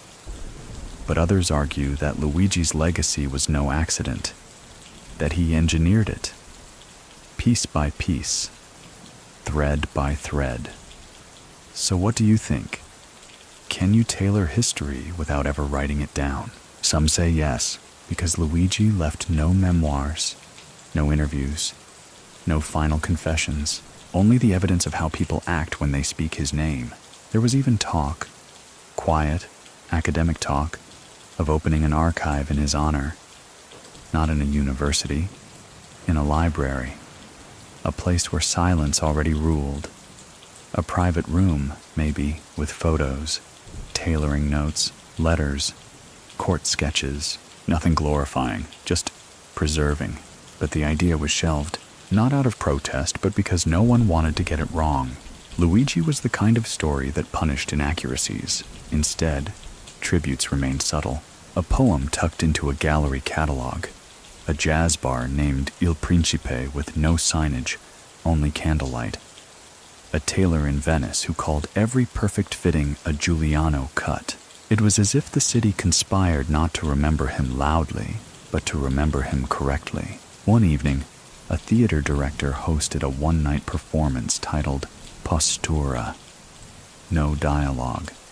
Just a man walking the streets of a quiet Naples, dressing, undressing, folding letters. The audience wept. No names were spoken, but everyone knew. And yet, for all this elegance, the underworld still ticked beneath the marble. Violence never truly left, only changed its outfit. The young gangs didn't understand Luigi, but they used his name like a magic word. He would have done it better, they'd mutter. Or, he never had to show a gun. They misunderstood him, but they didn't disrespect him, because even brash ambition knows how to bow when the room changes temperature. Luigi had made Naples cooler, not colder, just quieter, sharper, and now every warm wind carried a reminder that power could still dress well, that loyalty could be stitched, that some men leave behind not monuments, but silhouettes, and that in Naples, those silhouettes are never truly empty. There are parts of Naples where time folds in on itself, alleys where yesterday sits smoking beside tomorrow, and the present just nods and keeps walking. In these places, memory isn't a luxury, it's survival. And in the autumn of 2017, one such memory reawakened. It came quietly, as it always did with Luigi Giuliano. The spark? A trial. Not about him, not directly, but about a younger clan arrested for extortion, drug trafficking, and a murder that had left a body floating in a fountain meant for lovers. Their defense was chaos, their lawyers unprepared, and yet, during testimony, one of the accused said something odd. He leaned forward, face bruised, voice sharp. We wouldn't be here if the Giulianos were still running this city. The courtroom went still. The judge, seasoned and unimpressed, simply said, "That name no longer matters, but outside, on the street, in the cafes, on the old balconies overlooking the square, people disagreed, because that single name reopened a conversation Naples had tried to keep closed, not about crime, about control. Luigi Giuliano hadn't ruled like a boss. He'd curated. His presence wasn't just feared, it was felt, like humidity before a summer storm. So, when his name resurfaced, so did the question. Was he the last man who actually understood Naples? It wasn't a question the new generation could answer, because their world had no pause, only acceleration. Their wars were won with noise, loud music, loud guns, loud online threats. And the elegance Luigi had made mandatory was now seen as antique. But the city remembered. It always does. And not long after the trial, a short documentary aired on regional television. Produced on a shoestring budget, narrated in a sleepy tone, it was titled, simply, L'uomo scomparso. The man who disappeared. It traced Luigi's early years, his style, his influence. It showed blurred photos, old newspaper clippings, interviews with neighbors who remembered the way he walked. He never shouted, one woman said. He just looked at you, and you remembered your debts. The final shot was a slow pan over the old boutique's door, now painted over, but still carrying something like presence. Critics called it haunting. 2 days later, the station received an anonymous letter. Inside, a list of 5 factual corrections, each precise, each respectful. At the bottom, a final line. Even the truth benefits from tailoring. The station pulled the film, not from pressure, from awe, because someone, somewhere, was still guarding the Giuliano legacy, and they had better manners than the government. Meanwhile, in Florence, a university fashion course began offering a seminar called Criminal Elegance. The syllabus included a week on Giuliano. Students read profiles, examined tailoring patterns he popularized, discussed the ethics of aesthetic laundering. The professor, a sharp-dressed woman from Turin, opened her first lecture with a line. "This is not a class about crime. It's a class about command." One student asked if Giuliano had ever modeled. The professor paused. "He modeled control," she said, "and let the silence teach the rest." Many people still think this kind of fascination is dangerous, that dressing up gangsters in language and style makes them more palatable. But others argue that it's a mirror. We don't admire their sins, but the precision with which they avoided chaos. So what do you think? Does elegance excuse a life, or does it make its weight more bearable? Back in Naples, an exhibit opened for 1 week only. Hosted in a repurposed palazzo, it featured nothing but suits, 27 of them. No names, no descriptions, but in the center of the room stood one mannequin. Gray suit, open collar, polished shoes. Beside it, a single white rose in a crystal glass. No one asked who it belonged to. They already knew. On the final day, the curator gave a short speech. "Some men carve history with knives," he said, "others with stitching. This man did both. And yet, you've never heard him speak." Outside, the queue stretched for blocks. Not for a relic, for a presence, because even in death, Luigi Giuliano had become the most present absence in Naples, a presence that made people stand straighter, speak softer, remember harder. At night, the wind sometimes carried his name across rooftops, not in fear, in form, because Naples didn't fear Luigi anymore. It respected what he'd left behind, a lesson in how to carry power without dragging it, a reminder that sometimes the most dangerous man in the room is the one fixing his cufflinks while you shout, and that silence, when worn well, outlasts sound. In 2018, something unusual happened in Naples. A journalist disappeared. Not uncommon, unfortunately. Not in a city that's been allergic to exposure for centuries. But this one was different. His name was Aldo Manale, mid-30s, respected, known for restraint. He didn't chase headlines. He chased quiet truths. In his last project, a book, titled Il Sarto e la Lama, The Tailor and the Blade. It wasn't finished, but his notes leaked. They were all about one man, not in condemnation, not in praise, just in pursuit, Luigi Giuliano. The project was an attempt to answer a question that had haunted Aldo since his student days. Can a man bend violence into elegance, or does one always tear the other apart? He'd interviewed dozens of people, former enforcers, stylists, police officials, cafe owners. Most refused to be named.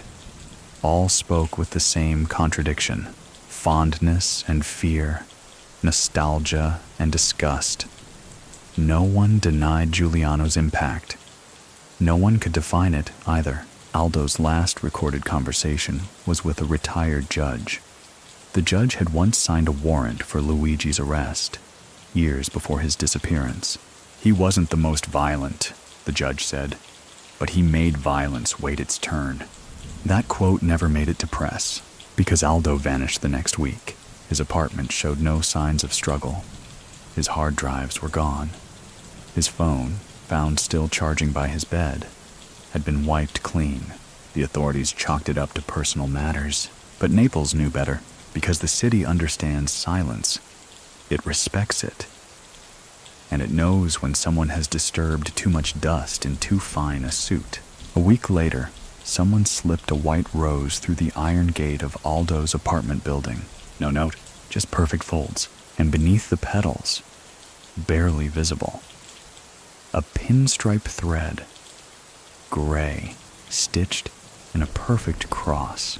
Many people still think Aldo simply left, fled pressure, abandoned the story, but others believe he got too close to the final stitch in a suit no one was ever meant to try on. So what do you think? Was he silenced? Or was he warned? Regardless, the book never saw the light. Only fragments survived. One page contained a curious observation. Giuliano didn't remove himself from power. He remade it in his absence. He built a vacuum shaped like himself, and now anything that tries to fill it looks like an imposter. That page circulated briefly online before being scrubbed, but not before it inspired something unexpected. A play, premiered in Rome, later performed in Naples for one night only. The title, Il vuoto con stile, the void with style. The entire production was silent, just one actor. He never spoke, he never drew a weapon. He just walked, changed jackets, stared, and in the final scene, he stood before the audience, slowly buttoning a charcoal blazer, while a single spotlight dimmed. The theater wept, and yet no one clapped, not right away, because the room had learned what Giuliano taught best. Let silence settle before you speak. Back in Naples, the wind shifted. An old tailor in the quartiere began refusing customers who asked for Giuliano cuts. "I'm not a myth merchant," he said. Instead, he began teaching apprentices, boys who wanted more than crime, girls who wanted more than fame. He didn't teach them how to cut fabric. He taught them how to wait. And in his shop, framed discreetly near the scissors, was a quote attributed to Luigi. Whether truthfully or not, no longer mattered. You don't earn power by being seen. You earn it by being missed. It became a mantra for those who understood. Elsewhere, a professor at an international relations seminar in London began a keynote with an unexpected image. Luigi Giuliano's final known photograph, not smiling, not posing, just walking out of frame. "This," she said, "is what sustainable authority looks like. Untraceable, composed, and impossible to impersonate." The audience leaned forward. She let the silence speak for 8 full seconds before continuing. In Naples, the boutique was renovated again, this time as an art space. The new owner claimed to have no connection to Giuliano, but honored his aura nonetheless. He installed dim lighting. No music, no signs, just a brass plaque at the door with a single engraving. For the man who taught Naples to whisper.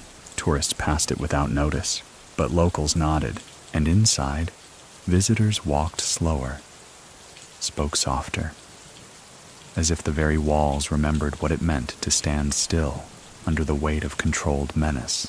And in the center of the main gallery, behind a sheet of frosted glass, a single object stood on display, a tailor's dummy, empty, but dressed in a charcoal suit.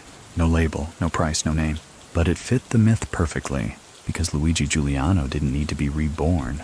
He'd already succeeded at something far rarer. He made absence feel like presence.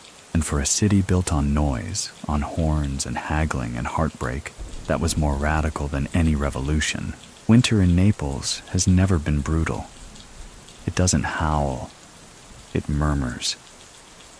A thin rain, the smell of wet stone, scarves more for style than survival. But in early 2019, something colder than wind settled across the Spanish quarters. Not weather, not war, a memory returning. It started, as these things do, with something small. A coat, hung in a vintage shop window near Piazza Bellini. Dark gray, 3 buttons, silk lined with a lapel pin shaped like a crown. Subtle, matte, not ostentatious. It wasn't marked for sale. It wasn't on the rack. It just hung there. No tag, no context. But for those who remembered, it was unmistakable. A Giuliano piece, not a replica, the real thing. One of his last. The tailor confirmed it quietly. He ordered 3 of that cut in 2003. I remember because he sent a thank you note. With silence, the coat vanished after a week. No one saw who took it, but the shopkeeper said the person paid in cash, folded precisely in a gray leather envelope. No words exchanged, just a nod. And from there, it spread again. His presence, like ink on damp paper. An article appeared in an obscure literary magazine. Title: The Men Who Left Nicely. It featured a single page on Luigi Giuliano. No dates, no crimes, just an observation. Some people leave the room and take the gravity with them. The piece didn't go viral. It didn't need to, because certain truths move slower, but last longer. And that spring, another letter arrived at the small library Luigi once supported. No return address. Inside, a single quote, typed on a typewriter. Power isn't how many fear you, it's how few forget you. The librarian added it to the wall, just above the poetry section. Visitors started noticing. Some began sitting longer in the chairs Luigi had donated, reading slower, speaking softer. Something about the space invited reflection. Not sadness, not reverence, precision. And as always, precision was where Luigi thrived. Many people still think that his posthumous influence is exaggerated, that time turns every gangster into a gentleman if you wait long enough. But others argue Luigi was something else entirely. Not a man elevated by myth, but a myth crafted with deliberate humanity. So, what do you think? Was he merely remembered well, or was he always planning to be remembered precisely? Meanwhile, the new bosses stumbled. The younger generation, flashy, careless, kept losing territory to their own mistakes. Deals made in bathrooms unraveled by dinner. Guns waved too freely. Social media too active. Everyone too loud. And then, one day, a note surfaced at a negotiation gone wrong.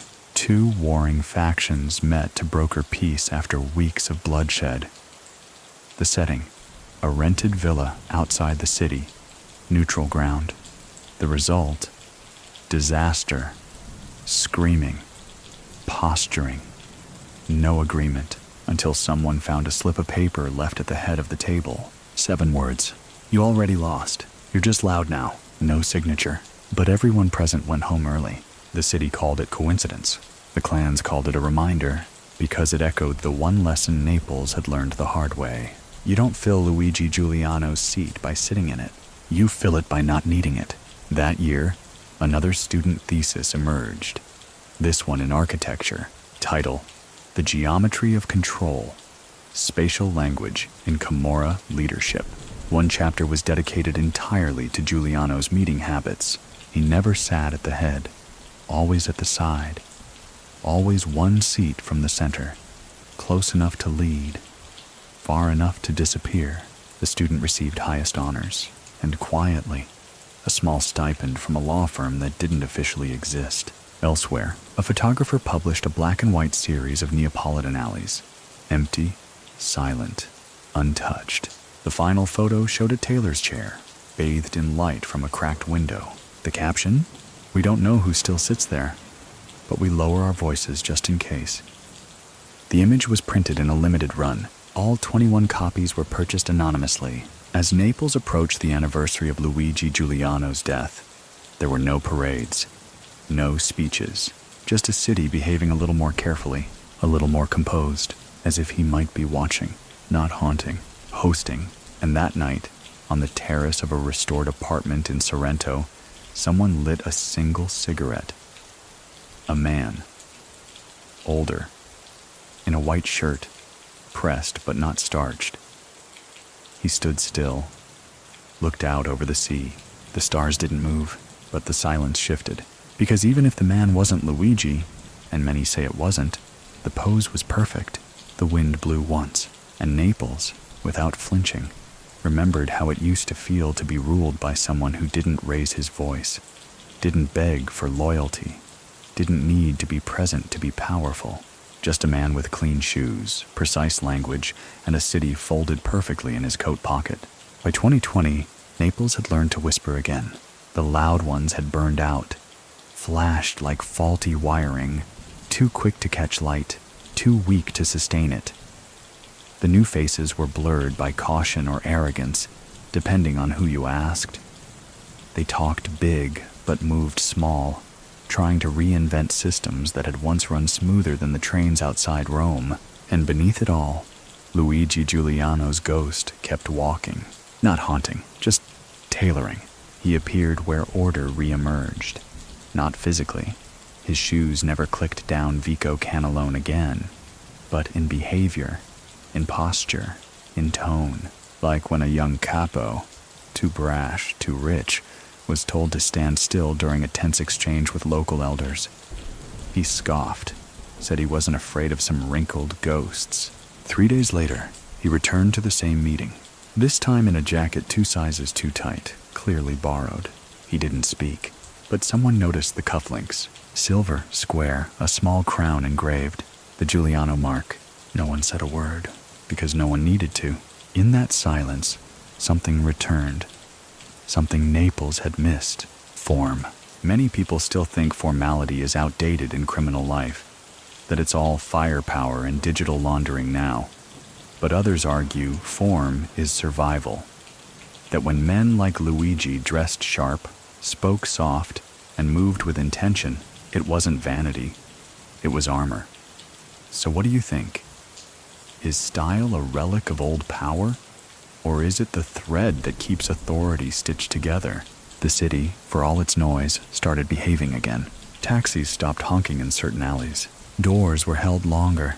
Suits were pressed more carefully. Even arguments outside bakeries dropped a decibel. And in the midst of this strange decorum, someone reopened an old wine shop in the Quartieri Spagnoli. Same sign, same awning. But on the back wall, etched in glass behind the register, was a single phrase. Fatevi piccoli quando entra la memoria. Make yourselves small when memory enters. People paused before ordering. Some even removed their hats. The owner refused interviews. He just smiled, offered Chianti, and said, "Some things age better without comment." Meanwhile, outside of Naples, the Giuliano legend had gone academic. 2 European universities launched concurrent symposiums, one on the intersection of organized power and aesthetic influence, the other on leadership psychology. Both had modules named the Giuliano Method. Case studies included Luigi's unbroken streak of nonviolent meetings during the 90s, his insistence on maintaining neutrality in cultural zones, and his known preference for disappearing before he became expected. One lecturer quoted him like scripture: "People obey order, but they respect elegance." In late 2020, a podcast called Silk and Silence ran a 3-part series on the Camorra's evolution. Episode 2 was titled simply, "The Prince Who Folded Naples." It wasn't flashy, no cinematic music, no dramatized phone taps, just careful narration, slow pacing, long silences, and at minute 34, a quiet quote played. A real prince knows when to leave the throne empty. No attribution. But the audience knew.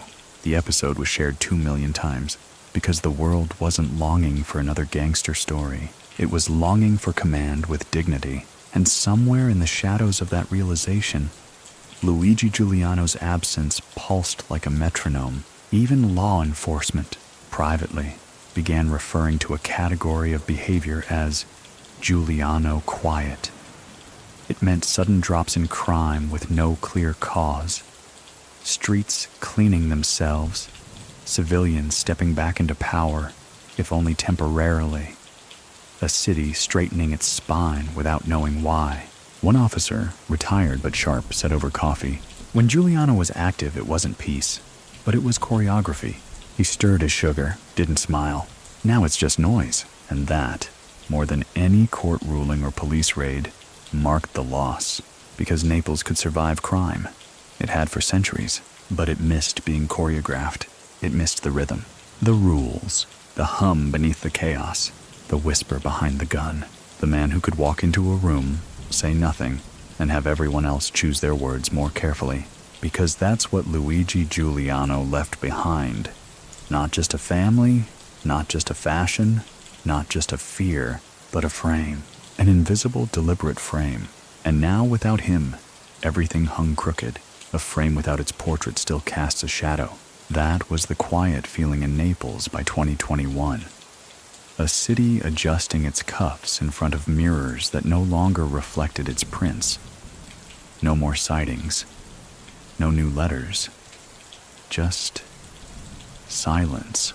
But even silence had a shape in Luigi Giuliano's world. You could measure it in behavior. Shopkeepers who opened 5 minutes earlier, even when no one noticed. Couriers who paused before crossing certain intersections. Young men who shaved before a meeting, even if the meeting was with friends. Small things, Giuliano thinks.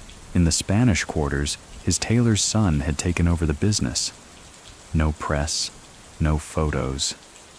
Just inherited scissors and a memory of how silk should feel against calloused fingers. He didn't speak of Luigi much. Just once to a customer who asked why the inner pockets of the jackets always seemed deeper than necessary. The answer came soft. Some men carry secrets longer than seasons. And secrets were blossoming again, like spring in narrow alleys. The Giuliano name didn't need to be mentioned. But it was everywhere. A lawyer who declined a lucrative case with no reason given. A bar that changed its music after midnight, back to old Neapolitan ballads. A street mural, one that had been painted over again and again, now returned in full, this time untagged, untouched, and somehow cleaner than the wall beneath it. Luigi's influence hadn't vanished. It had condensed. Into memory, into manner, into muscle. A city, it turns out, doesn't forget leadership that made it feel less like prey and more like theater. Many people still think the Giuliano influence is romanticized, that nostalgia paints even blood-stained cobblestones in sepia. But others argue that what Luigi offered wasn't revisionism, it was restraint. So, what do you think? Do we remember him kindly because he was kinder? Or because we've forgotten what cruelty without elegance truly looks like? That spring, a rumor reached Rome. A political fixer, a man known for pulling strings from velvet chairs, was said to have referenced the Neapolitan method in a closed-door session. No names. Just a warning. Get the job done, but wear the right shoes while doing it. Later, when asked what he meant, the fixer smiled. You ever hear of Giuliano? The reporter didn't answer. Didn't need to, because even beyond Naples, the myth had become instruction. In May, an independent film debuted at a small Italian festival. No advertising, no stars. Just a title, Il Sarto, The Tailor. It wasn't a biopic. It was an atmosphere. A man walks the city. He never speaks. But wherever he goes, things settle. A fight dissolves. A siren quiets. A child stops crying. He wears gray. The film ends with him folding a jacket over the back of a chair and leaving through a door that never shuts. Critics didn't know what to make of it. Locals did. Every ticket sold out. Someone left a note taped to the theater wall after the final screening. When you tailor a city, even ghosts wear suits. And maybe that's what Luigi had done all along. Not just run an empire, but hem its edges, iron its failures, replace broken threads with steadier ones. A few younger bosses attempted to mimic him. They failed, because charisma isn't copyable. Neither is composure. One tried dressing like him, brushed wool, dark socks, polished shoes. But he laughed too loud, cursed too freely, waved cigars instead of letting them burn. He vanished within a year. Not dead, just irrelevant. The city didn't notice. It was still busy remembering the real thing. A man who never shouted, yet was always heard. A man who wore elegance like armor and left fingerprints not on weapons, but on culture. In the summer, a sculpture appeared in a private garden near the port. It wasn't open to the public, but photos leaked. A single marble chair, empty. On its seat, carved in soft cursive, Si sieda solo chi sa ascoltare. Only sit if you know how to listen. No one claimed the work, but those who saw it said the proportions matched the chair in Luigi's old office. Not an homage, a reminder. By late 2022, The city had learned to speak in metaphor again. Bars weren't bars. They were stages. Policemen didn't walk. They patrolled like stagehands waiting for the cue. And every closed storefront carried more meaning than its padlock admitted. But the most poetic symbol of all, a simple shop window in Forcella, empty except for a single suit. No mannequin, no sign, just the suit. Gray, soft-shouldered, clearly custom. Pocket square folded tight, cuffs unbuttoned by one notch. A nod to comfort, not disarray. People stopped. They stared. They moved on. Some claimed the shop didn't even exist the next day. Others swore they saw lights on at night. A few said they tried the door, only to find it opened into darkness, but no one ever saw a tailor. It was perhaps the most Giuliano thing Naples had left, a presence shaped like absence. Meanwhile, in quieter circles, his former lieutenants were aging. Some went to church more. Some bought property in the north. A few disappeared entirely, back into Spain, into Uruguay, into faint trailless maps where money still changed hands, but only once, and only with trust. They didn't talk about Luigi. They emulated him in the pauses. When they chose not to speak, one, now gray and forgotten in a suburb flat, kept a journal. Not daily, not consistent. Just scattered notes. What made a man respected, when to raise a hand, when to vanish, when to listen. In one entry, written after a visit from his grandson, he noted, "They don't want to rule. They want to be seen ruling." He never needed the second part. That he never needed a name. Even the elderly, it seemed, wrote in whispers. Many people still think the Giuliano legacy can't be measured, that it's just ambience, nostalgia, a perfume of fear dressed up as reverence. But others believe it's precisely that invisibility which made him powerful. So what do you think?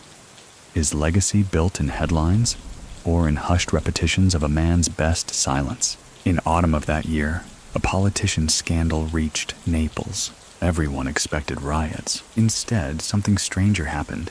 Local unions called for a one-day general shutdown, not with violence, but with stillness. Shops stayed closed. Markets didn't open. Trains ran, but stations were eerily quiet. It was called Il Giorno Senza Voci, the day without voices. No one led it. No official poster, no hashtag, no central speaker, just citywide silence, as if someone, somewhere, had pressed a finger gently to the lips of an entire metropolis. Later, a professor at the University of Bologna published a paper on it, citing it as one of the most elegant protests in modern European history. Its title, Echoes of a Tailored Command. And still, Luigi said nothing. No interview, no memoir, no final return to stir the tabloids. Instead, in 2023, a quiet donation was made to a historic school for orphaned boys in Naples. Anonymous, of course, but the check arrived inside a silk envelope, sealed with an embossed crown. The receptionist who opened it was too young to understand the symbol, but the headmaster knew.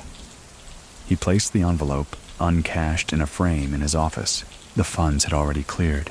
That same week, new uniforms arrived for the boys. Tailored, durable, clean lines, and in the breast pocket of each blazer, a name tag stitched in cursive, to be worn with posture. Luigi had always understood something most bosses never grasped.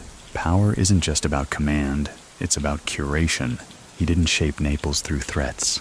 He shaped it like a designer adjusts fabric, not by force, but by tension, precision, and the quiet decision of where not to cut. And so, even as his name faded from active memory, his measurements remained, etched into how the city argued, stitched into how it apologized, pressed into how it healed.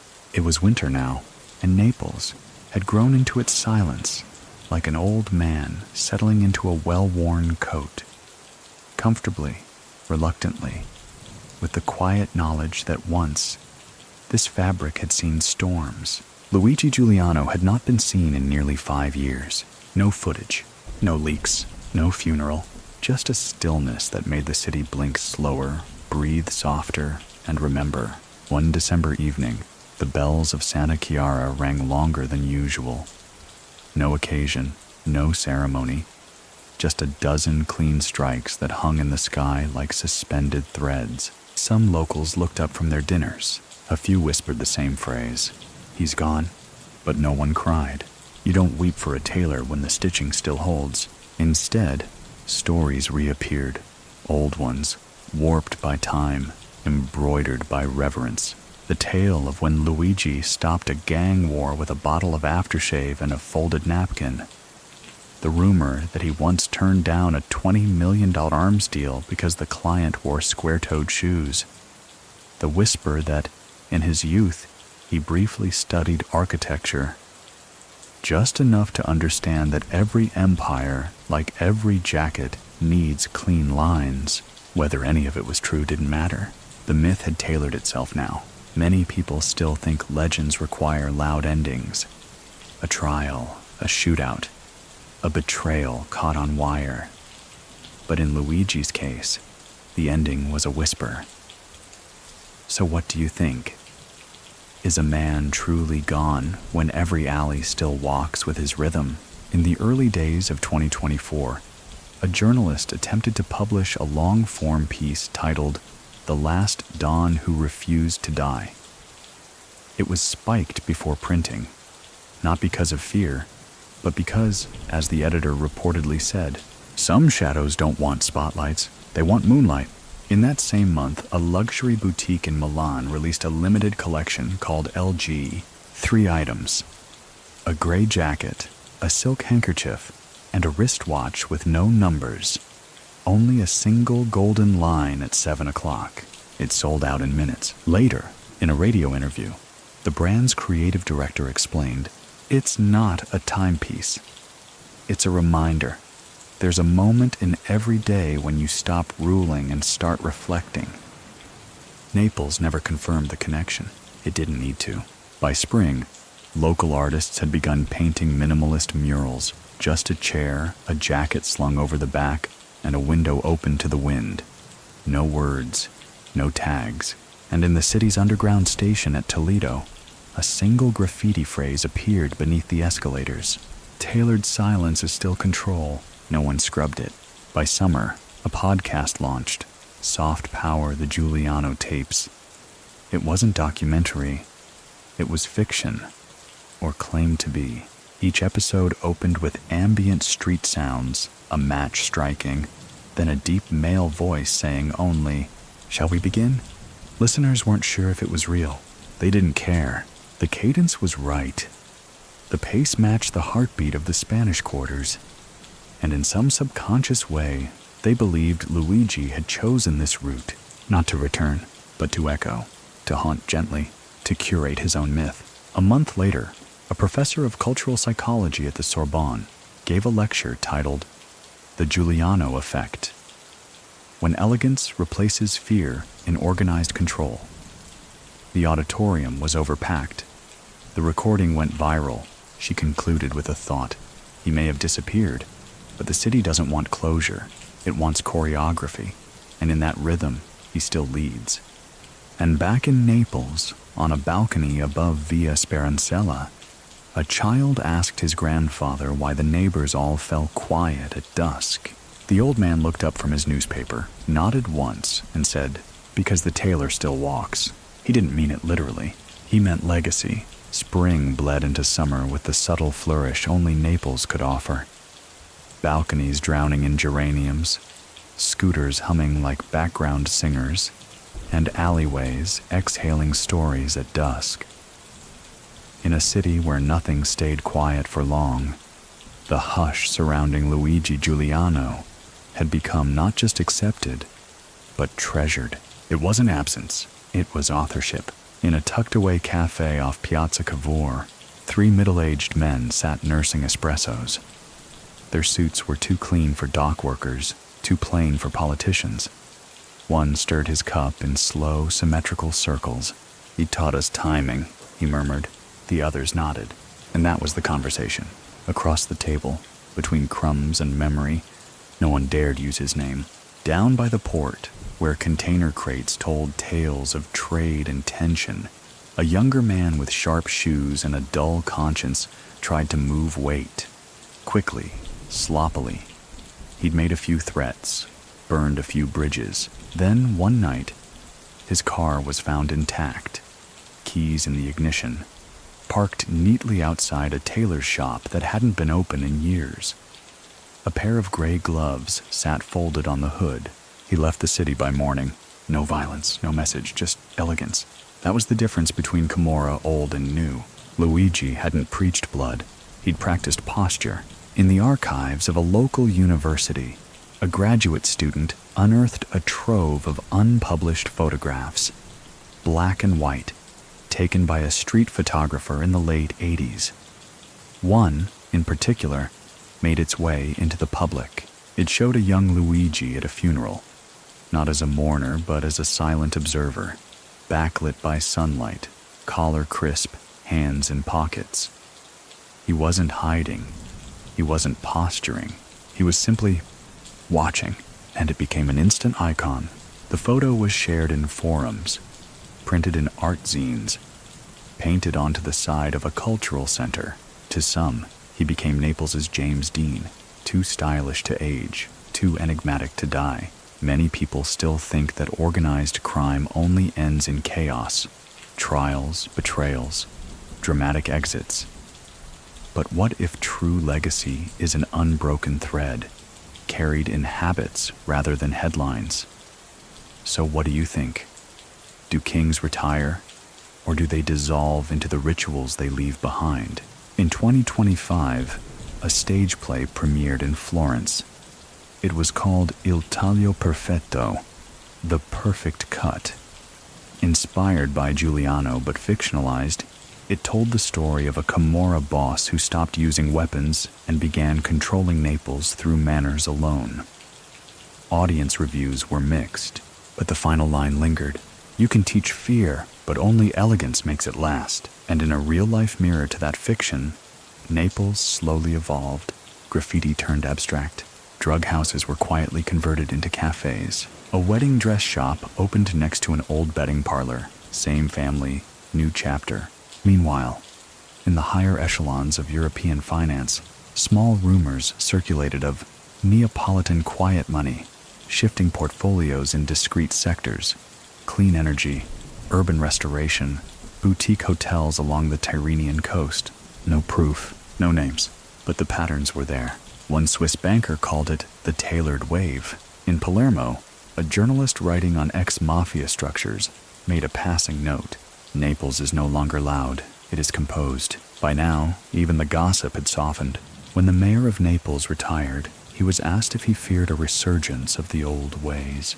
He smiled and said, "There's no need to fear a ghost who taught us to keep the curtain straight." And in that moment, the city understood. Luigi hadn't vanished. He had simply folded himself into Naples, like silk behind the lining, like chalk before the cut. It begins on a rooftop, not an eventful rooftop. No guns, no speeches, no gold-framed chairs. Just an aging slab of concrete above a laundry-strewn building in the heart of the Spanish quarters. The kind of rooftop where pigeons squabble and grandmothers scold invisible gods. The camera, if there were one, would pan in slowly. There, seated in a worn deck chair, is a man, gray at the temples, slim-cut jacket draped just so, eyes somewhere between yesterday and what remains. A cup of espresso rests on the ledge. A notebook, unlabeled, uncreased, sits open on his knee. He writes nothing. He's listening to the breeze, to a child bouncing a ball 5 stories below, to a city that still exhales in his rhythm. This is Luigi Giuliano's coda. There are no more empires to tend, no soldiers to dress, no one to outmaneuver, only echoes to enjoy. He smiles. Somewhere in the belly of Naples, someone lights a cigarette. Another young man smooths his collar before entering a building. A woman negotiating real estate for the first time in her life quotes something she once heard at a tailor shop. If it fits too quickly, it wasn't made for you. Legacy is not thunder. It is the hum beneath decisions. the shadow beneath style. In Rome, a fashion house opens its spring line with a single model walking silently. The garment? A charcoal double-breasted jacket with golden threaded lapels and one unexpected detail: a blood-red stitch at the inner seam, invisible unless sought. The press calls it minimalist rebellion. Insiders call it Luigi's line. The streets don't react. They don't need to, because Naples has already integrated him. He is a posture, a turn of phrase, a standard held quietly between men who once thought violence was power, but now choose symmetry instead. He is what silence becomes when it graduates from fear to influence. And as dusk crawls across the quarter, painting bricks in rose and umber, a breeze lifts the linen shirts still pinned by wooden pegs. The rooftop man stands. He folds the jacket over one arm, closes the notebook, and with a final glance at the city that still lives by the rules he stopped writing years ago, he turns. No words, no wave, just the sound of footsteps receding down metal stairs. Did he die? Did he walk away? Or is he still there, watching, adjusting, tailoring? You don't get to know. But at 7 p.m. sharp, Naples still pauses, just for a moment. And in that pause he breathes. The city quiets now. Night gathers like pressed velvet over terracotta rooftops, and the stones beneath Naples cool from the long heat of story. The echo of footsteps fades, and even the wind seems softer, slipping through shutter cracks and past forgotten balconies. You can almost hear it. A hem being stitched, a chair being turned just so, a silence being worn like a final suit. Luigi Giuliano's world does not end in punctuation. It tapers. The pace slows, the movements lessen, the story exhales. He is not a man anymore, not entirely. He is posture in memory, elegance in rumor, calm in corners where fire once ruled. And Naples, city of sound, of pulse, of teeth and melody, lets itself fall into a sleep taught by his hand. The old guard do not mourn him. They fold napkins sharper. The young do not fear him. They speak less and stand straighter. And somewhere, in a rooftop room that may or may not still exist, a gray jacket waits folded on the edge of a chair. Not for wear, just as reminder. So rest now, listener. Let your breath slow with the city's own. Let your shoulders drop and your thoughts dissolve like cigarette smoke rising from a quiet balcony. The story is finished, but its rhythm is yours now. You're safe. You're steady. You're asleep.